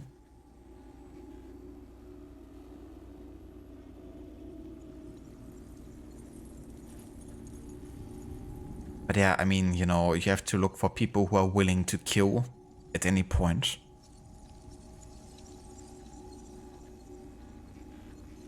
It doesn't make room for like many people.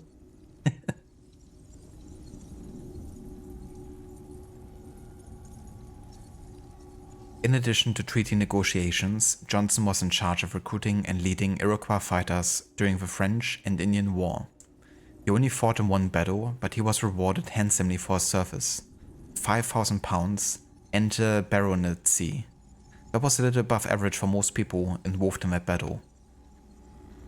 He continued his close ties with the Khan in Kahaka, and in 1760 they gave him land totaling more than 300 square kilometers as a thanks for his work. However, Johnson burned some bridges in 1768 when he negotiated the Treaty of Fort Stanwix.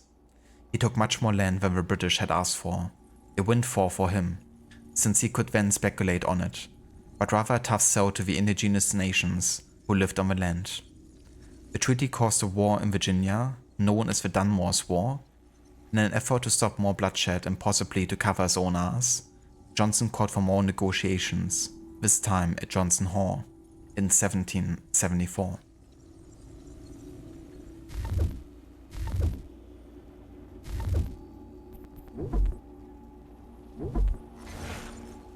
Stefan Chaffaut is a Boston militiaman and served as a cook in the years leading up to the Revolution. Chaffaut was born in what's now Canada, near modern-day Montreal. His father was a cook for the French army who was killed in the fighting at the Plains of Abraham. After his death, Chaffaut took on work as a chef in Montreal, but moved to Boston in 1764. While his personal letters indicate he was looking for a less complicated life, he was just in time for the unrest that preceded the revolution. Fortunately for Chaffaut, he didn't actually want a quiet life, and as it happened, the tensions in pre-revolution Boston suited him exactly. Which is weird, because who enjoys tensions? Apart from a scientist studying surface tensions as an effect of intermolecular attraction. Give me a minute to stop laughing. Chaffaut was a man in search of a cause, and he found it in the Patriots. He was an enthusiastic supporter of the Sons of Liberty, participating in the 1765 protest surrounding the Stamp Act. He was present when the crowds ransacked Governor Hutchinson's house in 1765, probably egging on the mob. He was also one of the crowd that witnessed and partially caused the Boston Massacre. Chaffaut didn't limit himself to protest, as several fines for him on the books in the 1760s and 70s for public drunkenness and brawling. It seems he couldn't keep out of a fight when the opportunity arose. In a pre-revolution Boston, there was always an opportunity. It was a wonderful time to be an angry drunk. The word was your oyster. Perfect.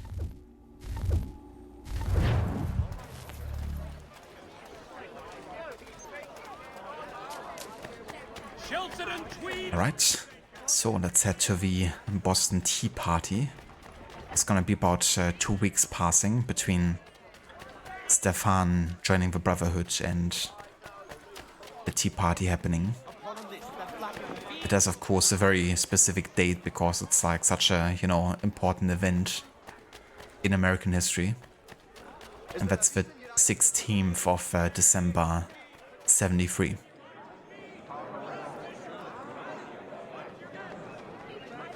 Which is also going to be one of the last missions, of course, in the year 73 here. Thank you kindly to the king. The king can kindly kiss my arse. You'd like that, wouldn't you? You can kiss it as well. Enough! What hope have we of resisting if we're arguing amongst ourselves?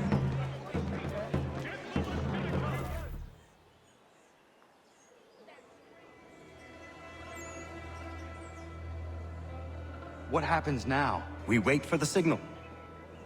What signal? This meeting can do nothing further to save the country. That one.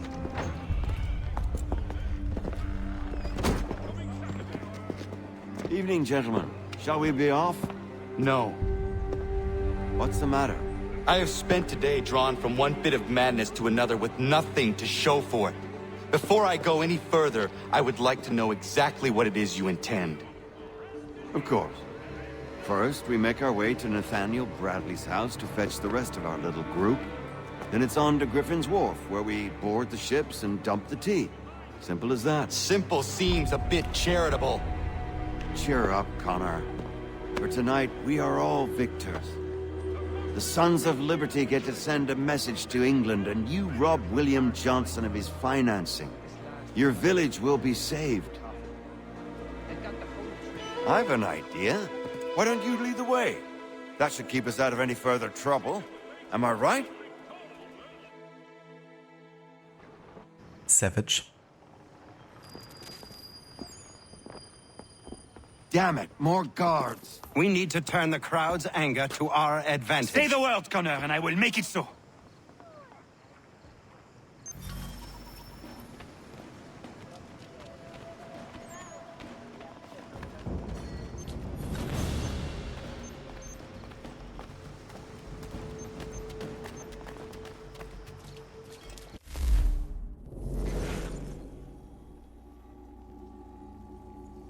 The Sons of Liberty was the name given to a number of protest groups that formed to protest the Stamp Act and stayed together afterward, organizing anti-British rallies and enforcing boycotts in the lead-up to the revolution. It was like a friendly club for angry men.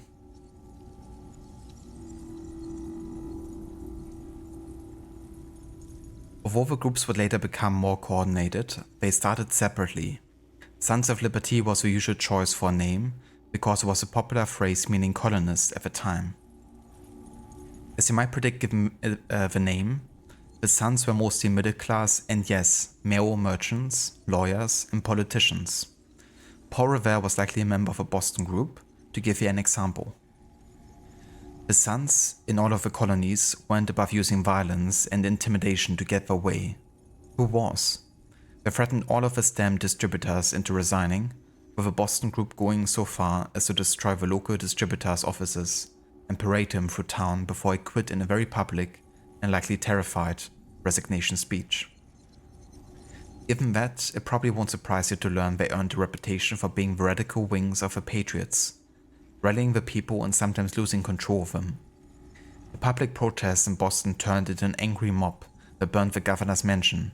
Some groups of the Sons were also known to tar and feather British officials, and sometimes loyalists. You know, it's done a good guy stuff. What a really terrific way to blow off steam.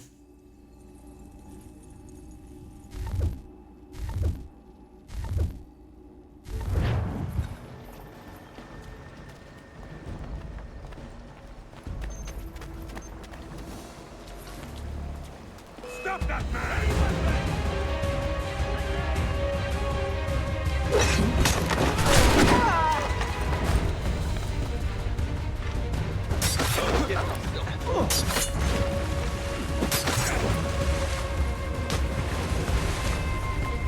Take aim!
Regulars!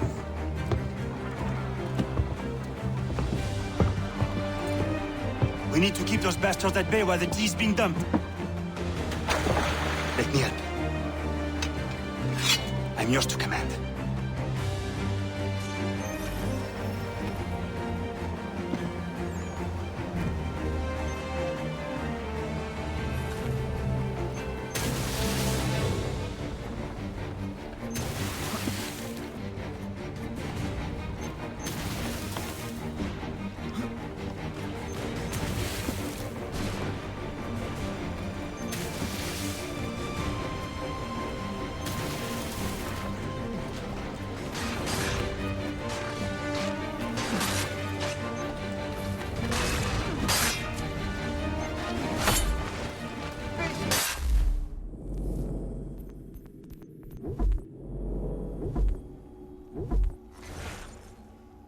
The Boston Tea Party, December 16th, 1773.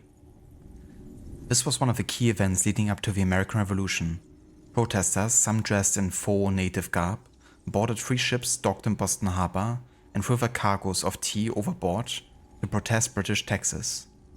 Throwing tea into a harbor probably broke a world record for making the biggest cup of tea ever. Though if there was one statement guaranteed to rile Britain, it is the unnecessary waste of perfectly good tea. So simple enough, but the lead-up is a bit more complex. The East India Company actually wanted to sell the tea to all of the colonies at a cut rate to boost its flagging profits. However, taxes on the tea would have to be paid to the British the instant the tea was unloaded in Boston Harbor, and the colonists had a long-standing problem with paying taxes to Britain when they had no representatives in British Parliament. Offering discount tea while still collecting the tax on it was viewed by the colonists as a trick to get them to agree to Parliament's authority over them. Protesters turned back ships carrying tea to New York and Philadelphia, and if that had happened in Boston, the problem would have been solved. Unfortunately, the governor of Boston wouldn't let the tea ships leave once they were in the harbor. I guess he figured the public would come around eventually and just pay the tax, because everyone likes a bargain, but that never happened. In fact, protests got bigger and bigger until a meeting at the Old South Meeting House, a mob broke away from the crowd there and dumped the tea, solving the impasse and wasting the tea. I shuddered as I wrote that. The British reacted to the protest by sending British troops under the Thomas Gage to occupy the town.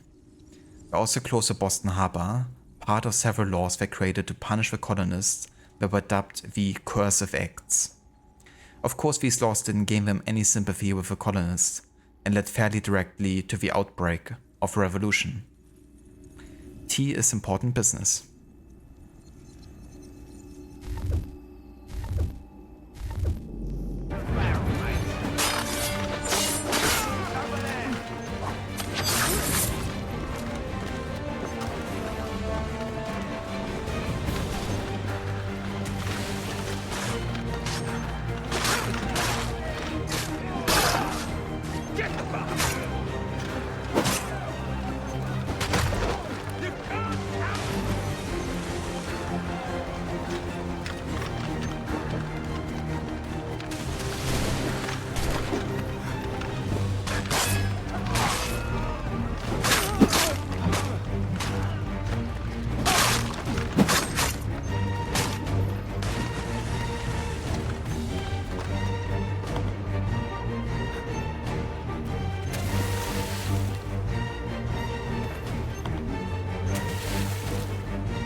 We've done it!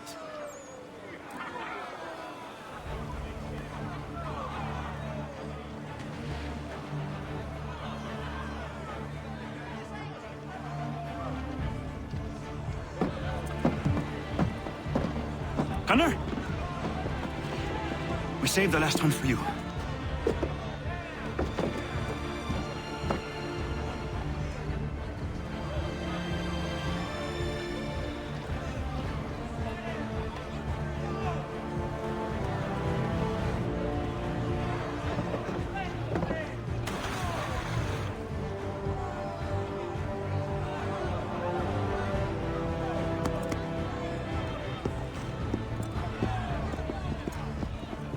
Best we get out of here, huh?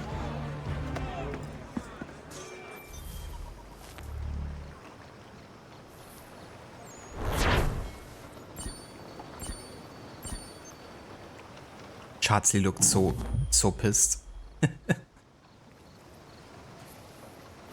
It's like, no, not my civilized British tea. What shall I do now? I don't know what to do. Alrighty, so time to do some side activities here. We're gonna take care of this fort and then we're gonna try to find the next assassin recruit here. We're gonna talk to the assassin over here. Because next we have to recruit Duncan Little to the Brotherhood.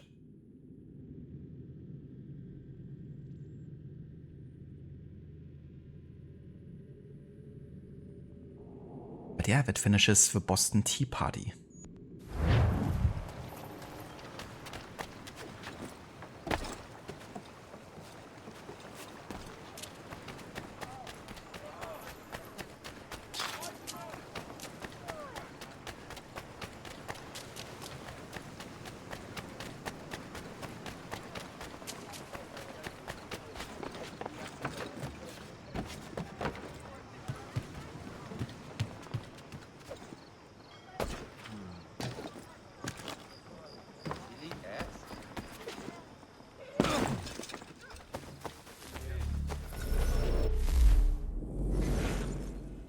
Fort Hill and South Battery. Fort Hill is the second highest hill in Boston, if only it had tried harder when it was a little hillock, and overlooks Boston Harbor. Defenses were built here in the mid-17th century, along with a smaller one-gun fortification near the harbor named the South Battery. The South Battery was expanded in the 1740s, but had fallen out of use by the 1760s. Both it and Fort Hill were rebuilt by the Patriots during the Revolutionary War, but both were dismantled before the turn of the century.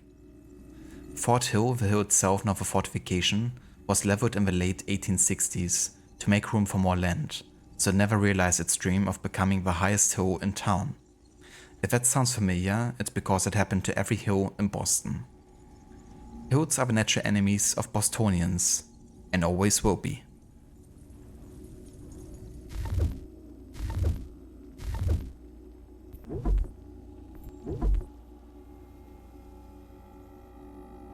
Yeah, so this is one of those newspaper articles, but we won't be reading those for.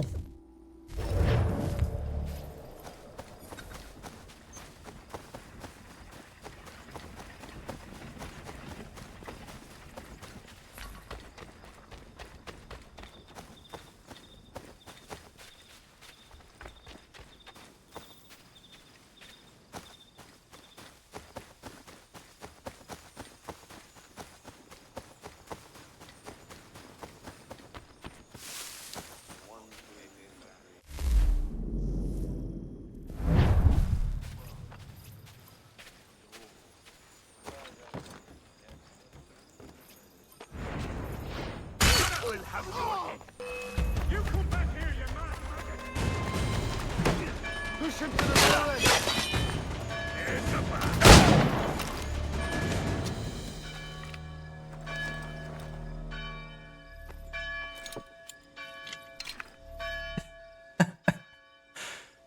The pistol is still fused to Connor's hand, so it's looking like I use my pistol there to open up this chest.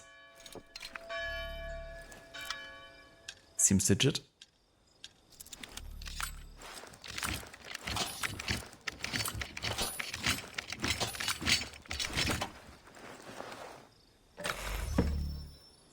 That gun is really helpful. It can even open chests.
Kind of weird because there's supposed to be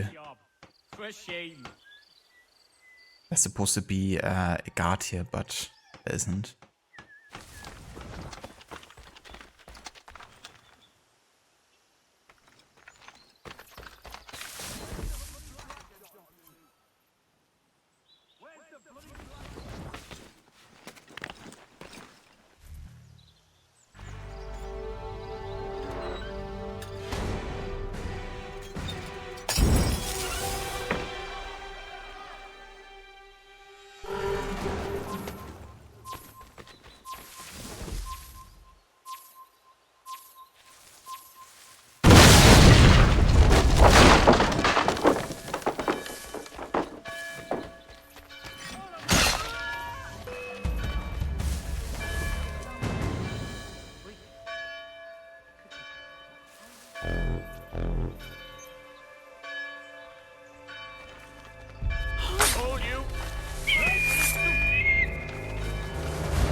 was almost too close. Connor doubts. Yeah, if I was very close to the explosion. I was like, am I actually safe here or not? I guess we were, but we still took some damage. But hey, it's not the first time that Connor is getting hit by explosions or like cannon fire. Or like barely missing it.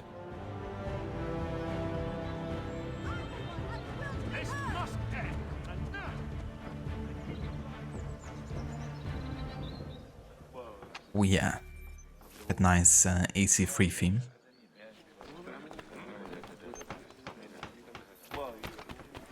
Alrighty, that's another forge edit and liberated. Let's go ahead and talk to Duncan Little. I think he should be the one up here. What are you doing?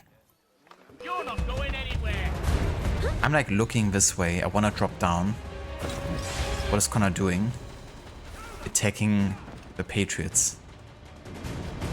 Like going the complete opposite direction of what I'm looking at.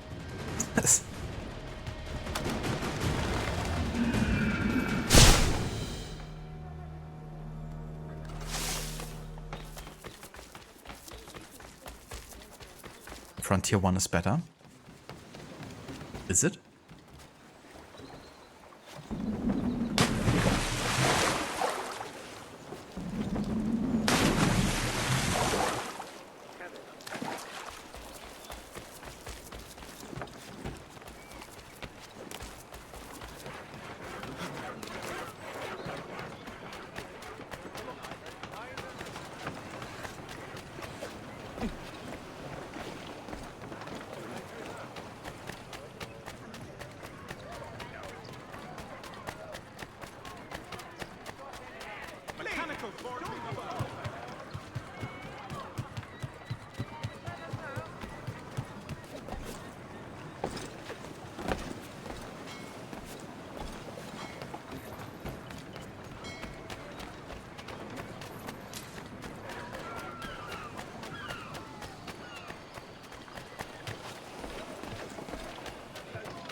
He did that more than once, like you wanna drop down, Connor, and he's like, no, jumps on a guard, 50 meters away.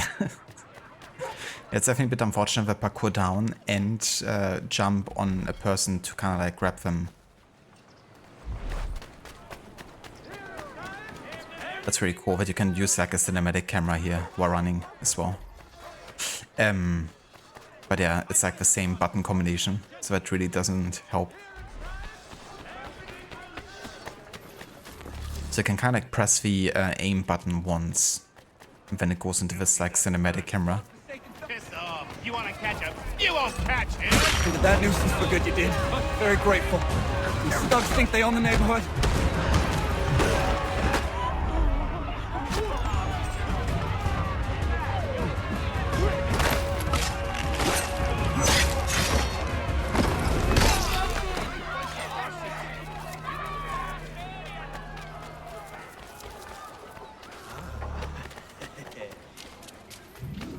Hehehe. Wonder who's pissed it is.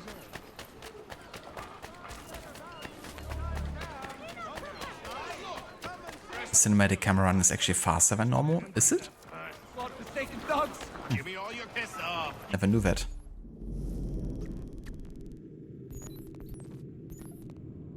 Yeah, so we're looking for contract, but also contact. Keep moving. I'm gonna wait with these guys here because I don't want too much. So we can still get off a dialogue with our assassin recruits here.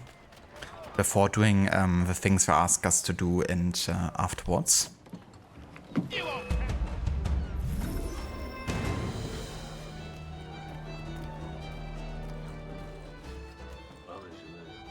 So you're the lad. Neighborhood could use more men of action like yourself. My name is Connor. That's a lovely name for a man from Wales. What's your real name? Radohan Gedon. A strong name. You should use it. Mine's Duncan. Plain as they come. If you've the time to spare, I'd urge you to keep on doing what you're doing. This infernal gang needs to be stopped. How's it going, lad? I imagine you're busy these days. Not much has changed with regards to our local thugs.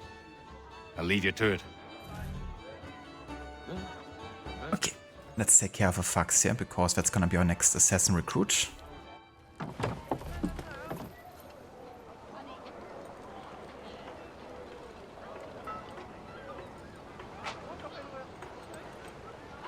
Ah, gotcha, Afro.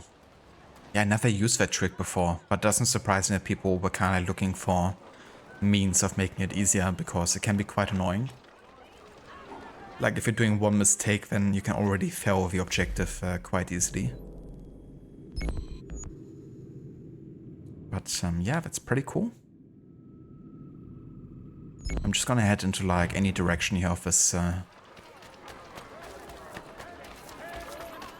district. Just looking for opportunities. Empty that purse. God-forsaken dog. Piss off. You want to catch a beating? You won't catch it. It's just another day for around here.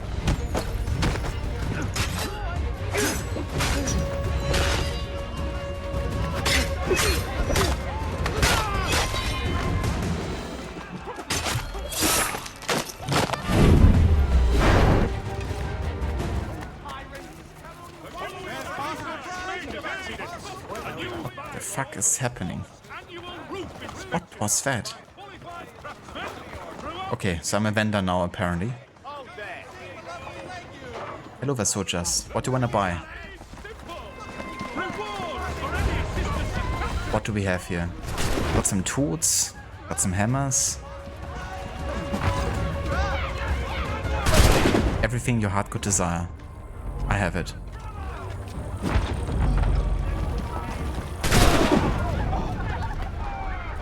I was so stupid. Just got like teleported into the stand. What the fuck?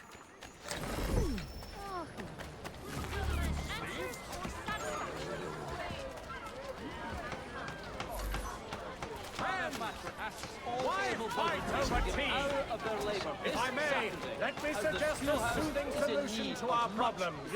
Coffee! A stimulant to the... Ah, right, Afro. Yeah. Interesting. Yeah, I never heard about it, but that's a pretty cool trick. Have to keep that in mind. Might come in useful, actually. But I mostly like it just for the cinematicness of it.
I need that money. I need that money. Hello there, Mr. Goody. Welcome, dude. And good day. I do not ask for much. A bit of coin, that's all. A bit of coin? Please, sir. You don't understand. I need the money.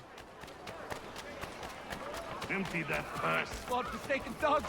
Give me all your coin. You know how this... Drop some money, then use that sound bit. You want to catch a beating? Get closer. Or more like, use the sound bit first and then give money. You won't catch it. Good of you to try anyway. More than most do.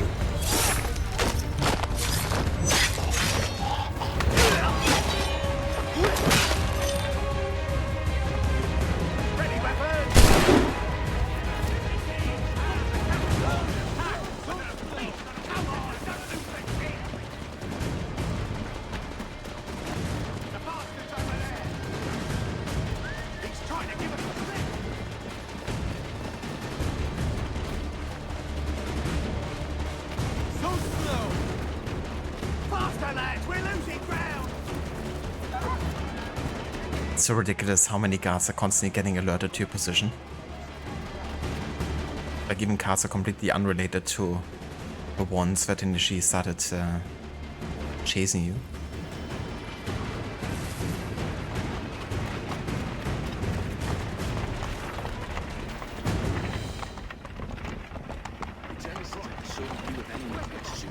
Jesus, is still looking for me? Okay. Faster! We'll not be losing it! Drop the bastard! One fucking guy.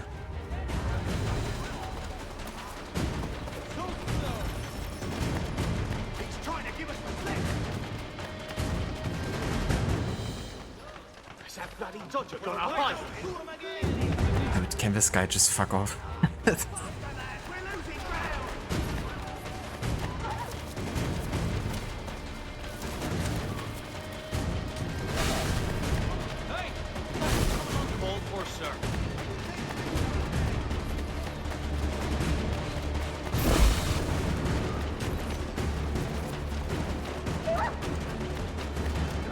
What we want to know? Or use comfortable? Maybe we should make it a little less comfortable. The boss is getting impatient. Haven't used the whip in what? An hour? About time we warm it up again, I'd say. So slow!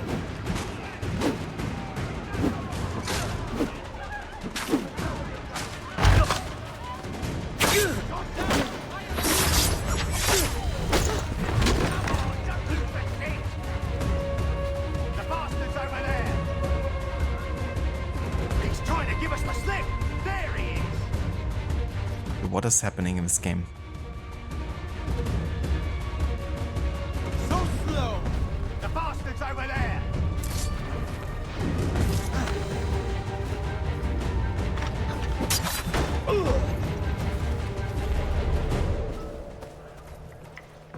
Bit random and glitchy.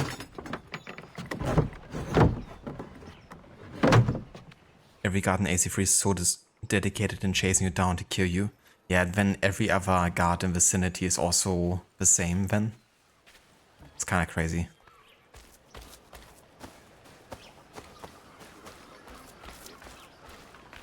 Thanks some Hello Knight. Drop some money for them and steal it back. It'd be funny if that actually increases the amount of money they're carrying. But I hope Hollow Knight is going well for you, Mr. Goody. It's like a bunch of Terminators. Yeah, a bit too much dedication there. Hello there, AK Mossen. Welcome in. Yeah, been a while. How have you been? I haven't watched Black Cells yet, no. But one of these days I definitely will. You seen the serpent? You bet your arse I seen the serpent. Thing was horrifying. Where was it? Just out past the breakwater. Came up to the surface to have a look, then plunged right back down. The parts I saw was 30 feet. Who knows how much remained underwater? Carpenters, and you design in rotary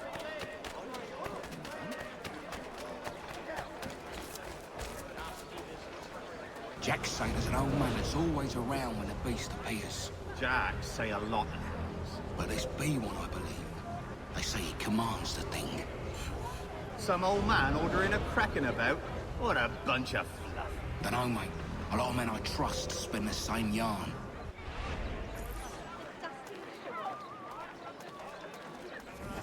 They mistake us for John Connor.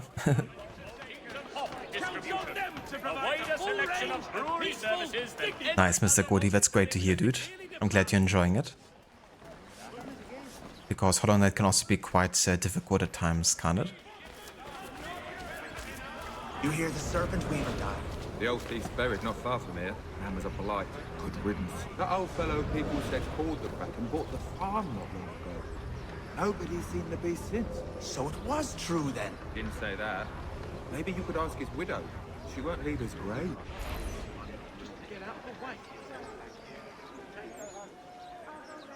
Since the day you watched me playing Black Flag, you bought it and finished it fully. Now playing the DLC. Oh, that's really cool. Glad to hear that you enjoyed it and, you know, played through the whole thing. I hope you enjoy the DSC as well. Quite liked Adeval as a character of the main game, so it was really cool, you know, having like more of his story and like a bit of a different focus, I guess, as well. You come to pay your respects. You're the first. He didn't have many friends. People just didn't understand. He was a good trader, a good husband. I never wanted for anything.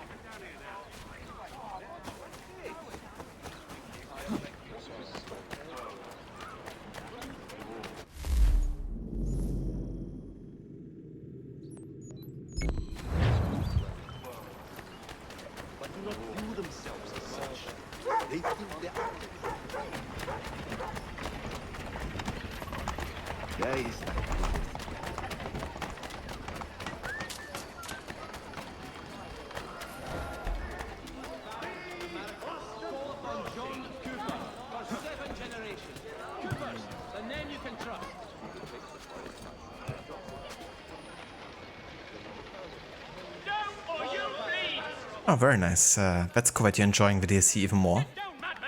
I don't blame you. It definitely has like a different, you know, focus in its story. And, you know, Adeval as the main character is also quite refreshing.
Monster of the Sea quest still hasn't updated for some reason.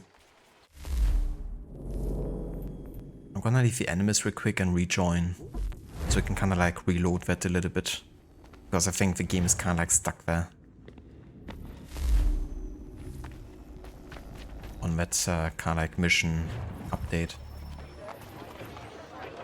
But yeah, now we should have done. Okay, so we gotta re-listen to all the conversations. Not gonna do that right now. It's not high on our priority list either. So let's go back to the contact here and get Duncan Little to join the assassins. Am I done with Black Flag? I mean, am I going to stream more of it? I'm done with it for this historical order run, but I'm definitely gonna be playing it again in the future and stream it again. But yeah, in the historic order one, we are done with it, since it takes place between about 1715 to 1735 or so. And after that we played Freedom Cry, and then we started playing Rogue and AC3 and all that. But yeah, Black Flag is now fully finished with these playthroughs.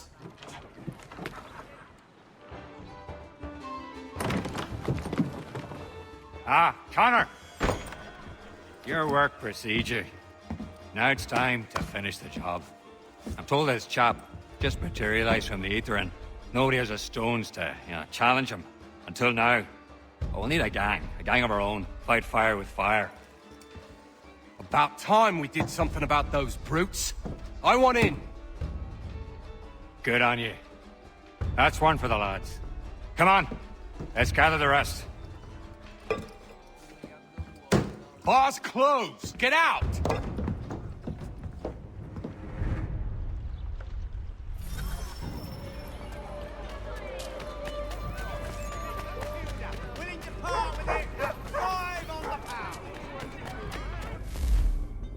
You got a nobility here, the bodyguard.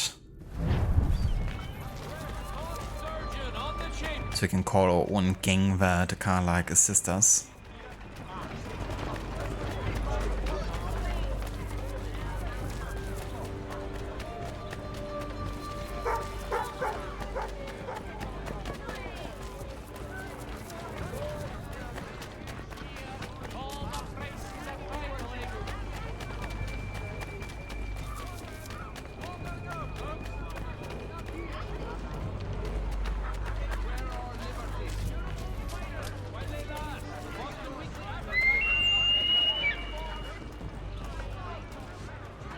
How can the Watchmen tolerate their presence, lest they be a party to their activities? There is dishearteningly little evidence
What?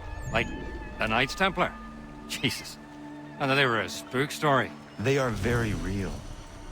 I'll take your word for it, lad. Well, it's been a real pleasure. If ever you need a hand in whatever it is you're up to, I'm your man.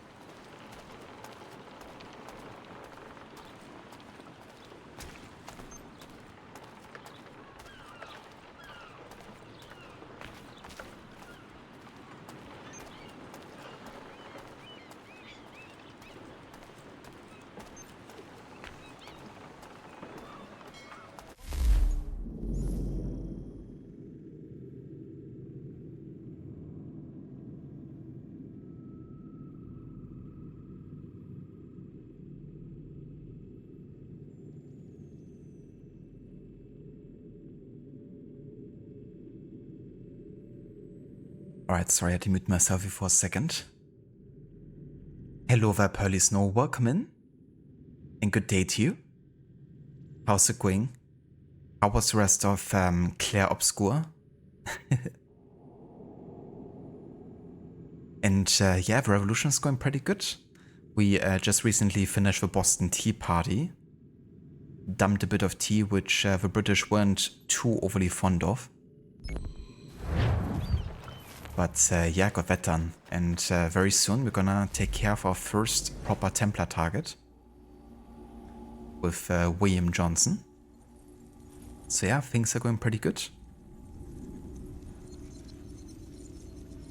Duncan Liddell was originally from Ireland, the youngest son of a large family, which is confusing, seeing as they were the Liddell family. He entered the priesthood at a young age and was sent to Africa as a missionary in 1756. Liddell spent several years in Africa, but in 1760, he returned to Ireland, leaving the priesthood entirely. I would tell you why, but it seems that information is locked behind a wall at the Vatican, and I'm not taking into their records today, as they seem to have changed the password from "We love Pope again." The next information I have about him is as a passenger on a ship to Boston in 1763. From his letters, it seems his family more or less drove him away over his split with the Catholic Church, blood being thicker than water and all of that. Little settled in Boston's North End, where he gained a reputation as a good mediator, fair and less expensive than going before the local judiciary. When he wasn't spending time at the local pub, he was helping people to solve their problems, generally by talking them down from a fight, which seems to be all that really happened in Boston in those days. And by those days I mean anything up to the present day. Little was the first person people called when there was a scuffle, and his usual table at the King's Horse Tavern was known locally as Little's Court, a moniker the British cracked down on in 1770, because we like to ruin everyone's fun.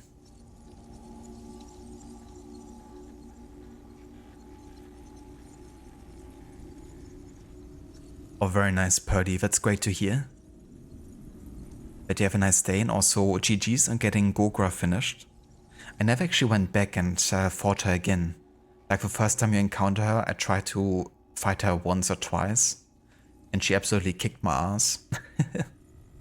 And then I didn't go back, but yeah, one of these days I definitely have to maybe try to actually 100% the whole game and get the rest of the achievements and all the bosses that I missed out on.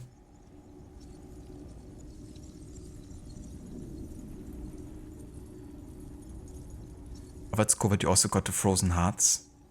Yeah, that's a pretty good location, I thought, to also get a really good amount of XP and level up your party.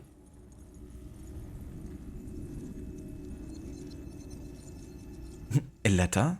For Duncan? For Duncan Little?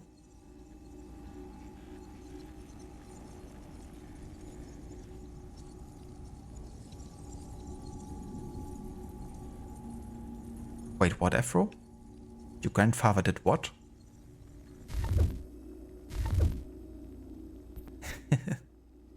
But yeah, it's kind of cool, that connection to Haven, you know. And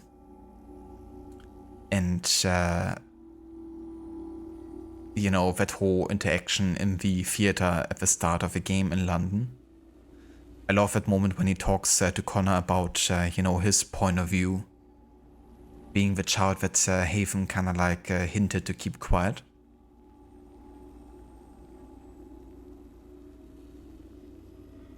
A letter from Duncan Warpo? Another Duncan.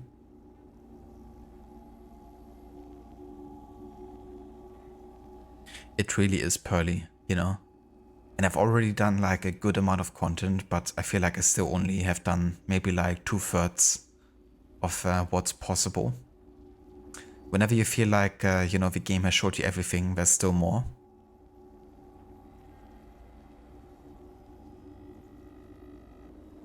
Definitely Afro. Yeah, it's a very kind of like menacing moment, you know, for Haven to kind of like, you know, make that gesture towards a child.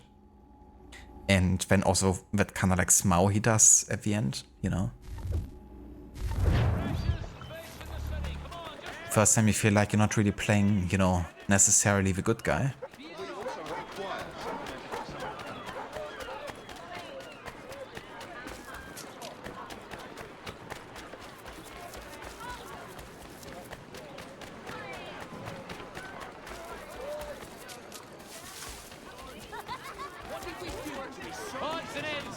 Just want to check on Duncan here if we already have some extra dialogue, because you can revisit the assassin contacts periodically, and then they kind of like tell you about what's going on in the district and also a bit about the past.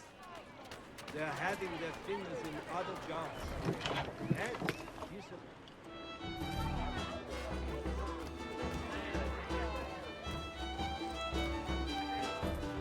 Oi, lad. How's it going then? I am well. And you? Oh, I can't complain. There was something I've been meaning to tell you. I met your dad. It was a long time ago, in London. I was just a boy. Well, didn't meet him really, just saw him do a fella in at the London Opera House. I was sitting in the balcony with an uncle of mine. Went to have a piss. And when I came back, there's your dad. Dashing as they come he was. Shirt, jacket, immaculate. My uncle was just slumped there. Looked like he was sleeping, but I knew better, even if I was only a child. Your dad locked eyes at me. And I don't think I've ever been so frightened as I was in that instant. It wasn't a fear that he was going to cause me pain. It was this sense that he saw right through me, into my heart, and he would crush it if it had pleased him. But he didn't. He just raised his finger to his lips and gestured for my silence. I complied. And then he was gone. That must have been in the days before his betrayal was made public. He would have sailed for the colonies not long after. I'm astonished that you were actually there. You can imagine my surprise when I saw his face. Took me a while to piece it together, but there you have it. Thought you'd like to know. Thank you.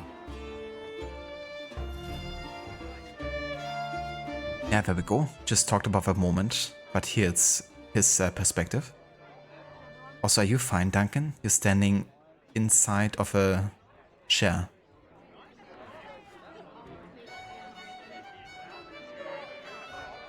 I think he thought that Lance already came up with a foldable chair concept there and forgot that it isn't invented yet, technically.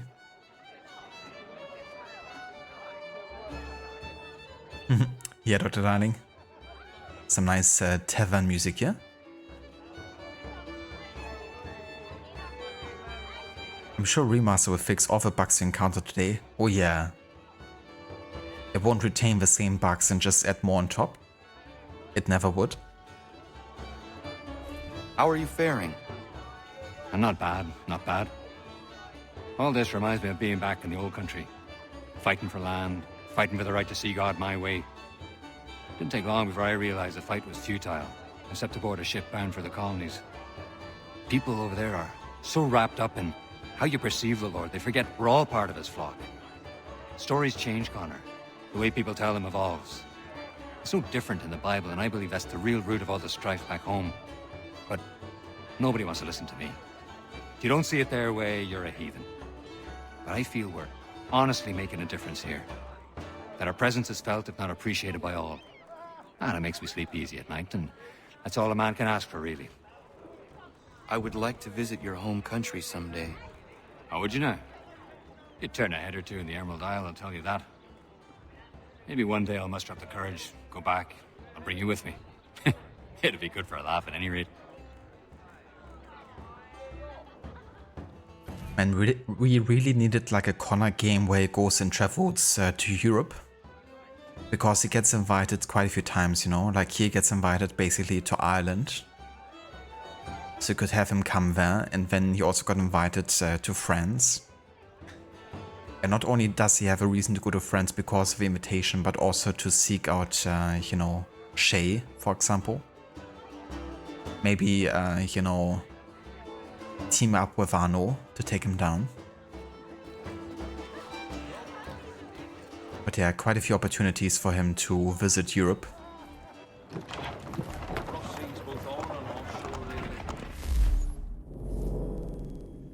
But yeah, so that finishes another assassin added to the Brotherhood.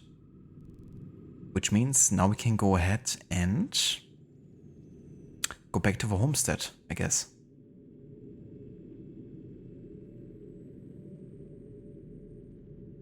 We still gotta get a couple peg leg trinkets for, because that's one of the missions coming up soon, the next peg leg one. So let's go ahead and grab another 2 or so that are needed here to get the next peg leg letter.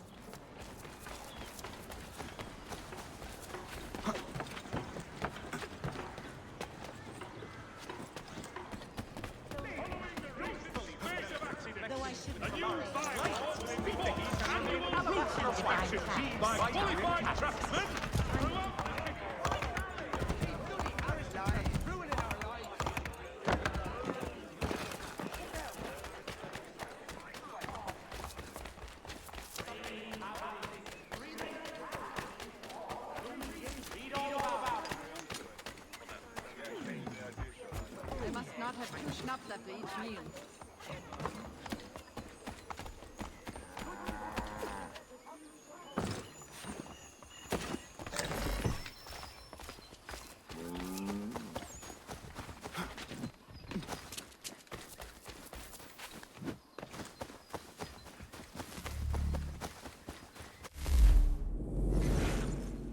The Mill Pond. This is the site of Boston's first, and for a good while only, flour mill. The mill owners closed this pond off from the Charles River, leaving only a small stream that led to the ocean. Twice a day, the tides in Boston's harbor would fill the stream, powering the mill. Of course, closing the pond off also made it stagnant. Since water was used as a dumping ground for sewage, garbage, and dead animals, it was quite dirty and, frankly, stank. Around the turn of the century, the city decided that something needed to be done. Rather than reopen the causeway and clean out the pond, developers decided they could make room for houses, and also more money, by filling it in with land taken from the top of Beacon Hill. So that's exactly what they did, building homes on sewage since the turn of the century. What a wonderful slogan that would have made.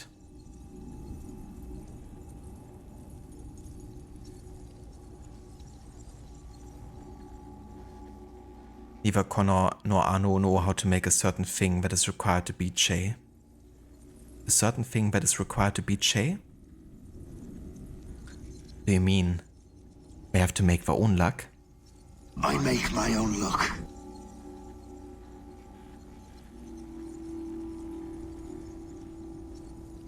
Hello Valavko, welcome in. This is like the third time as you see me play this game, and honestly you respect that. This game is worthy of that many replays. Yeah, and those are only the 3 times you saw me play the game. There's been quite a few more.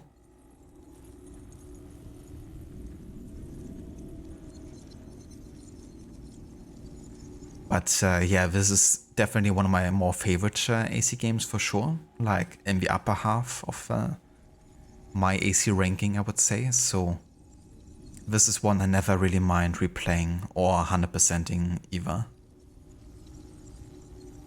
There's just some AC games where I really feel like the amount of effort they spend on it, you know, and like how much love they put into it.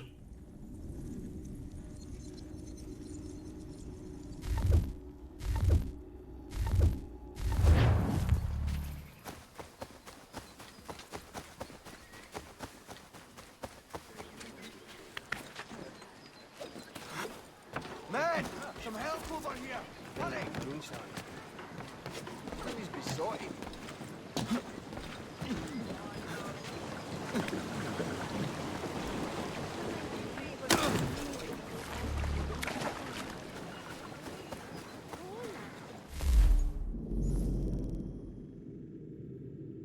Yeah, I think we might still wanna grab one more peg leg trinket here.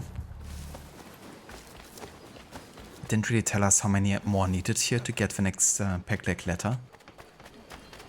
But I think it should be one more. Maximum of 2 trinkets here.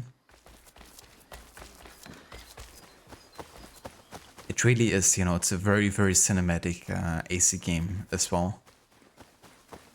And that's always one thing I really like about when AC games lean into, you know, feeling cinematic.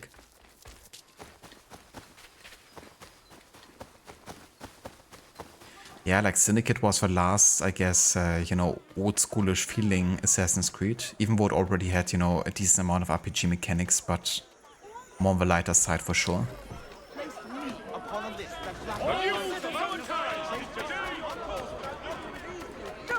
But yeah, I mean, after that, you know, they really went full on.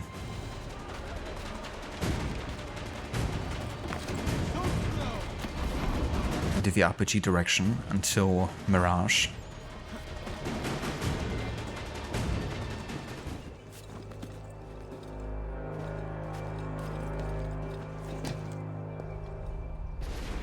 You haven't done your peg leg missions. What's the reward for that again? So the peg leg missions itself are kind of like the replacement for Assassin Tombs.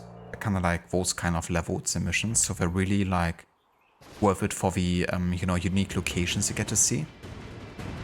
And there's also money you can pick up there. And yeah, once you finish all of them, then you're gonna unlock that ring.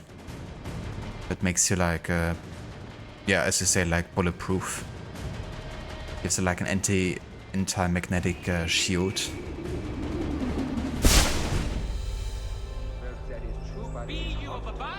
It's definitely worth it. Provide satisfaction. Be no stronger. They are crude.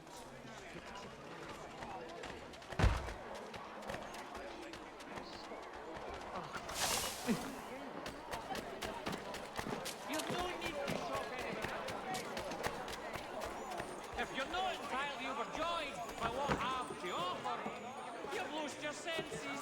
Isn't that bugged? Not sure if it is. Actually, I thought it worked. At least when I played the remaster, it did work.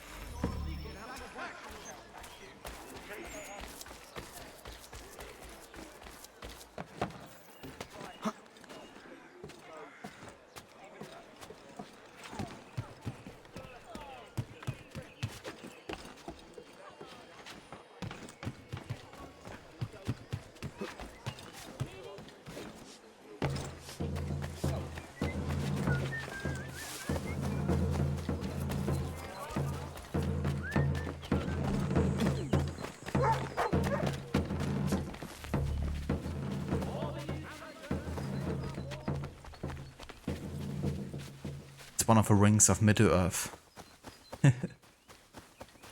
that two dwarfs made.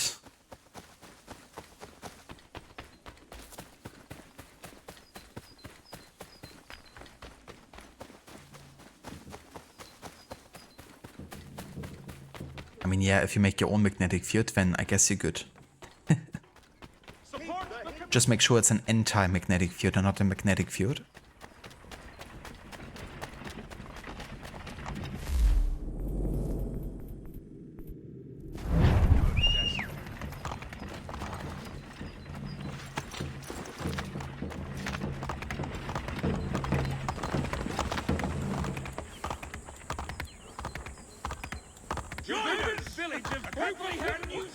Hold on, there's a chest here.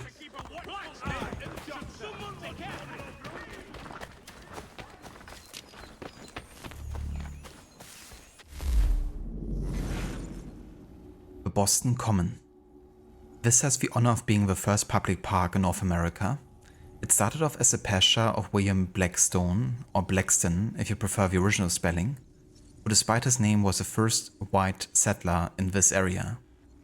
When Boston started growing, Blackstone decided to move somewhere more remote. He sold the land to the growing city for £30, and they turned it into a common land, hence the name. For the first century of the two Boston history, this was a place of pasture to pasture your cows, no more than 70 at a time. Jewish soldiers, the British regulars camped here, attended the occasional public hanging for offences such as being a witch or being a Quaker, or perhaps simply take a nice walk near all the cows and the hangings. The British left the camp when they fled the city in 1776. Public hangings ended here in 1817. The cows were burned in 1830. You can still take a walk here, however, but what's the point without the cows? And of course the hangings.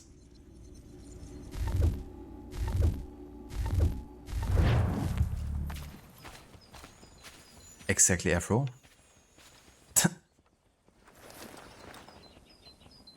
The entertainment of a day.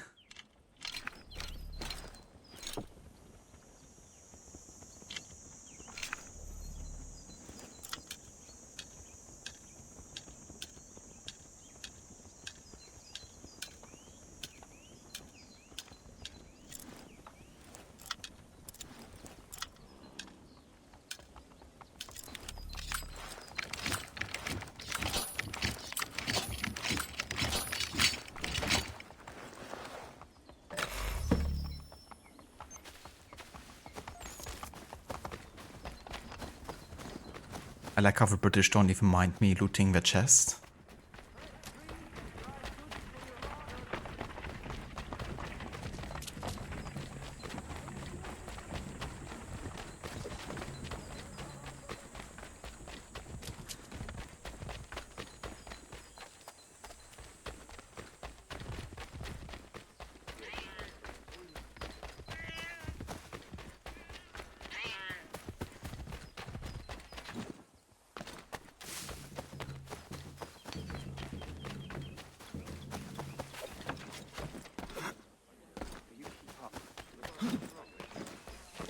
go now.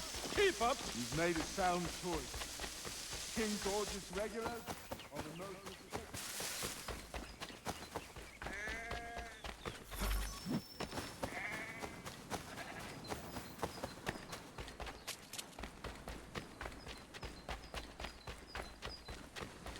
You wonder why they added lockpicking?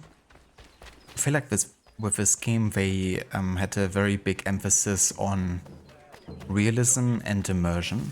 At least, you know, coming from like games like Brotherhood and Revelations. You know, having like a realistic, you know, weather system, nature and wildlife. Yeah, and I mean, you know, the trading system itself, the way it functions, and I don't know if lockpicking maybe, you know, was another kind of like immersion kind of like thing and add to the realism of it. Not sure, of course, if that was the exact reasoning behind it, but to me AC3 always struck me as like leaning more into that than, you know, being like purely a game.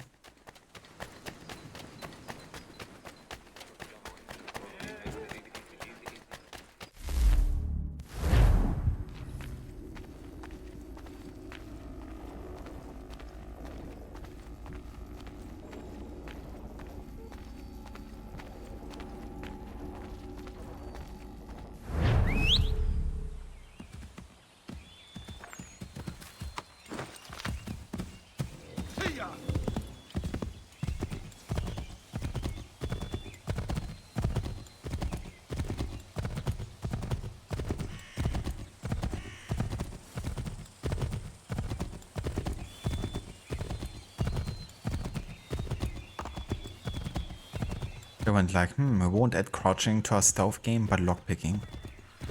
Yeah, initially there was actually a reason why they didn't have crouching, like for example in the Ezio games, because they wanted to have the people focus more on social stealth instead of like, you know, crouching for the streets or something. But I feel like at this, you know, stage and in this setting, having a crouching would have made a lot of sense for sure. They even had it for Black Flag initially. Like in one of the first demos for Black Flag, you could see Edward actually crouch on command and move while doing so.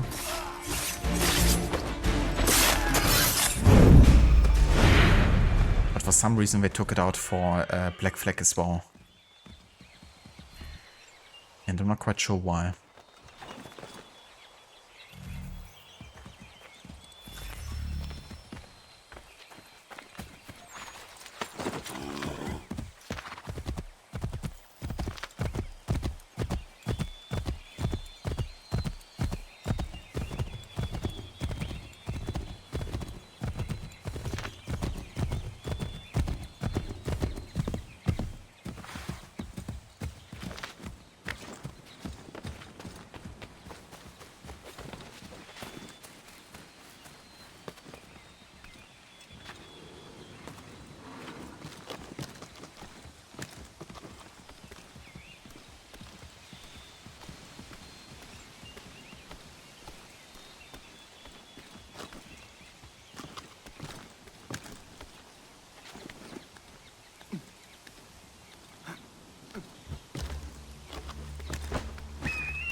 Yeah, the need for crouching is definitely not quite as big in the Ezio games. But it still wouldn't have hurt, I guess, you know, like Unity, for instance, is like a similar type of game in its approach, I guess, you know, having like a strong focus on like urban environments. And the crouching there comes in like super handy, especially if you want to like hide behind tables and stuff.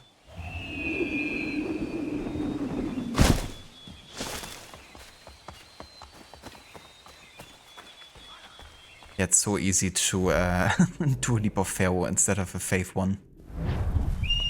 With the 3 viewpoints in this game.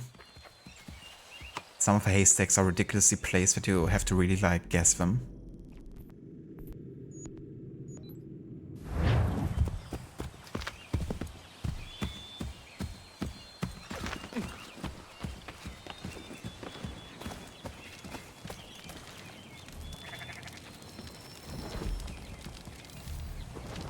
It stands upright, as a man, but its whole body is covered in a thick pelt. Its gait is slow and lurching. I've seen it with my own 2 eyes. It's clever. Always at a distance, or with something between us, like it knows where I'm gonna be before I get there. Things go missing where it goes, that much is certain. All manner of trinket. It took a man's prize buck antlers clear off his cabin wall. Takes kills out of traps too, wrenching them open with his big mitts. Somebody should find it and bring back its head for the whole world to see.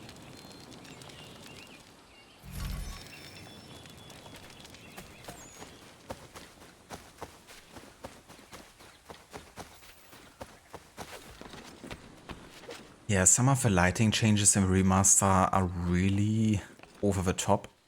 Like the really strong lighting effects.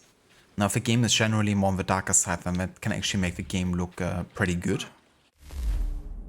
But if the game is remotely bright, like for example the modern day parts, then it's just like blinding you.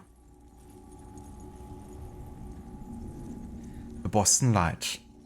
This was the first lighthouse in North America, built to help guide ships into Boston Harbor at night. Of course, this made it a prime target for the revolutionaries during the siege of Boston. They attacked and burned the building. When the British began to repair it, they returned and burned it again. Of course, the British did them one better. When they left Boston Harbor in 1776, they blew up the entire lighthouse behind them. It was a very confusing time to be a lighthouse fan. Do I like them? Don't I like them? I felt the same way about light jazz. A new lighthouse was built in 1783, so it persists and survives, despite all efforts to destroy it. Much like light jazz. I couldn't even define you what exactly light jazz is. Like what defines it from like regular jazz. Like I know about bebop and all that and smooth jazz, but light jazz? Can't say I've heard much if anything about it.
Ja, man.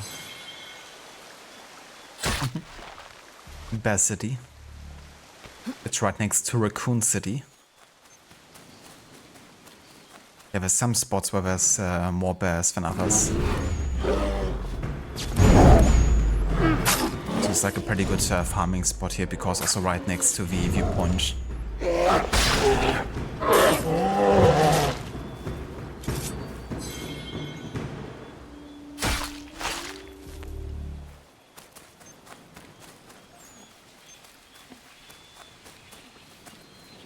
bet Leonardo DiCaprio is quite jealous here of Connor. Being able to deal with...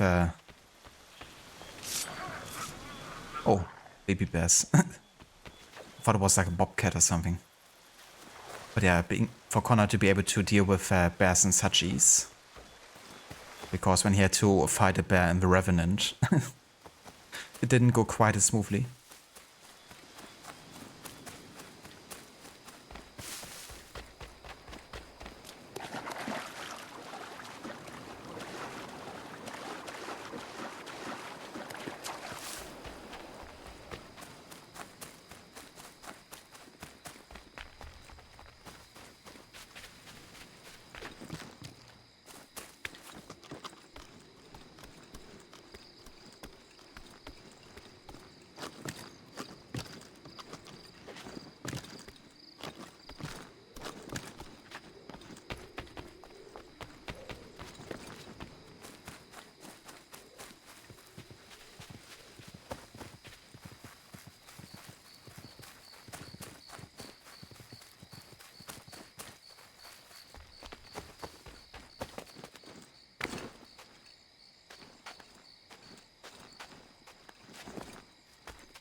Alrighty, and there we go. Back in the homestead.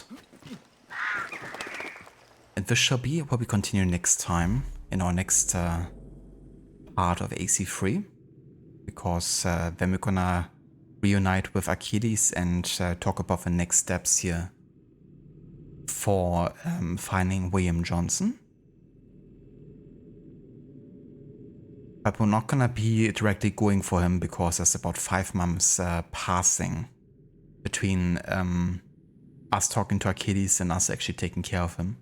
So we're gonna fill the time with the next Peg Leg mission afterwards. And then we're also gonna start working on the encyclopedia of the common man. And yeah, after that we can finally go ahead and take care of William Johnson. Time for the fight. I think it's gonna be...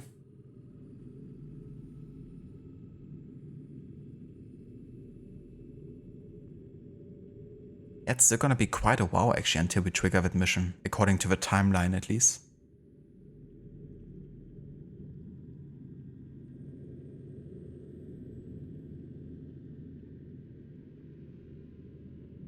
Yeah.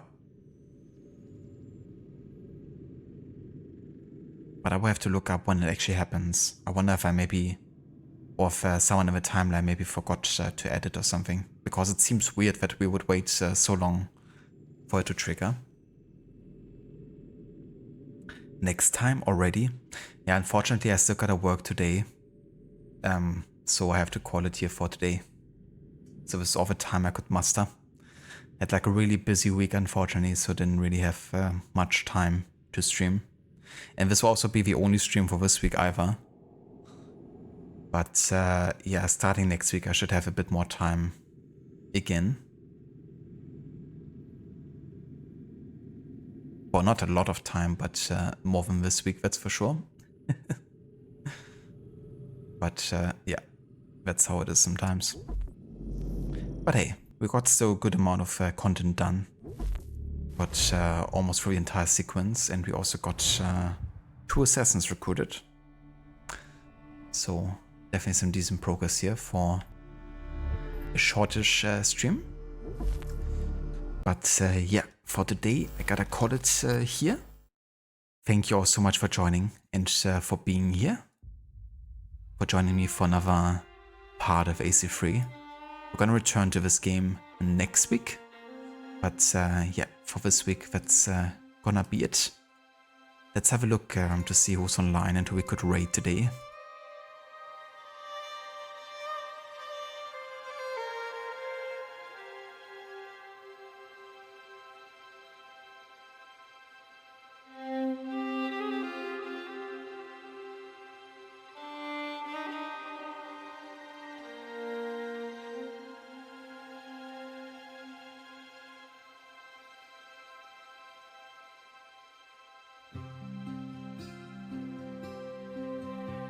Indeed, yeah, that's where we're gonna raid over actually. Gonna see how Rod is doing with Splinter Cell.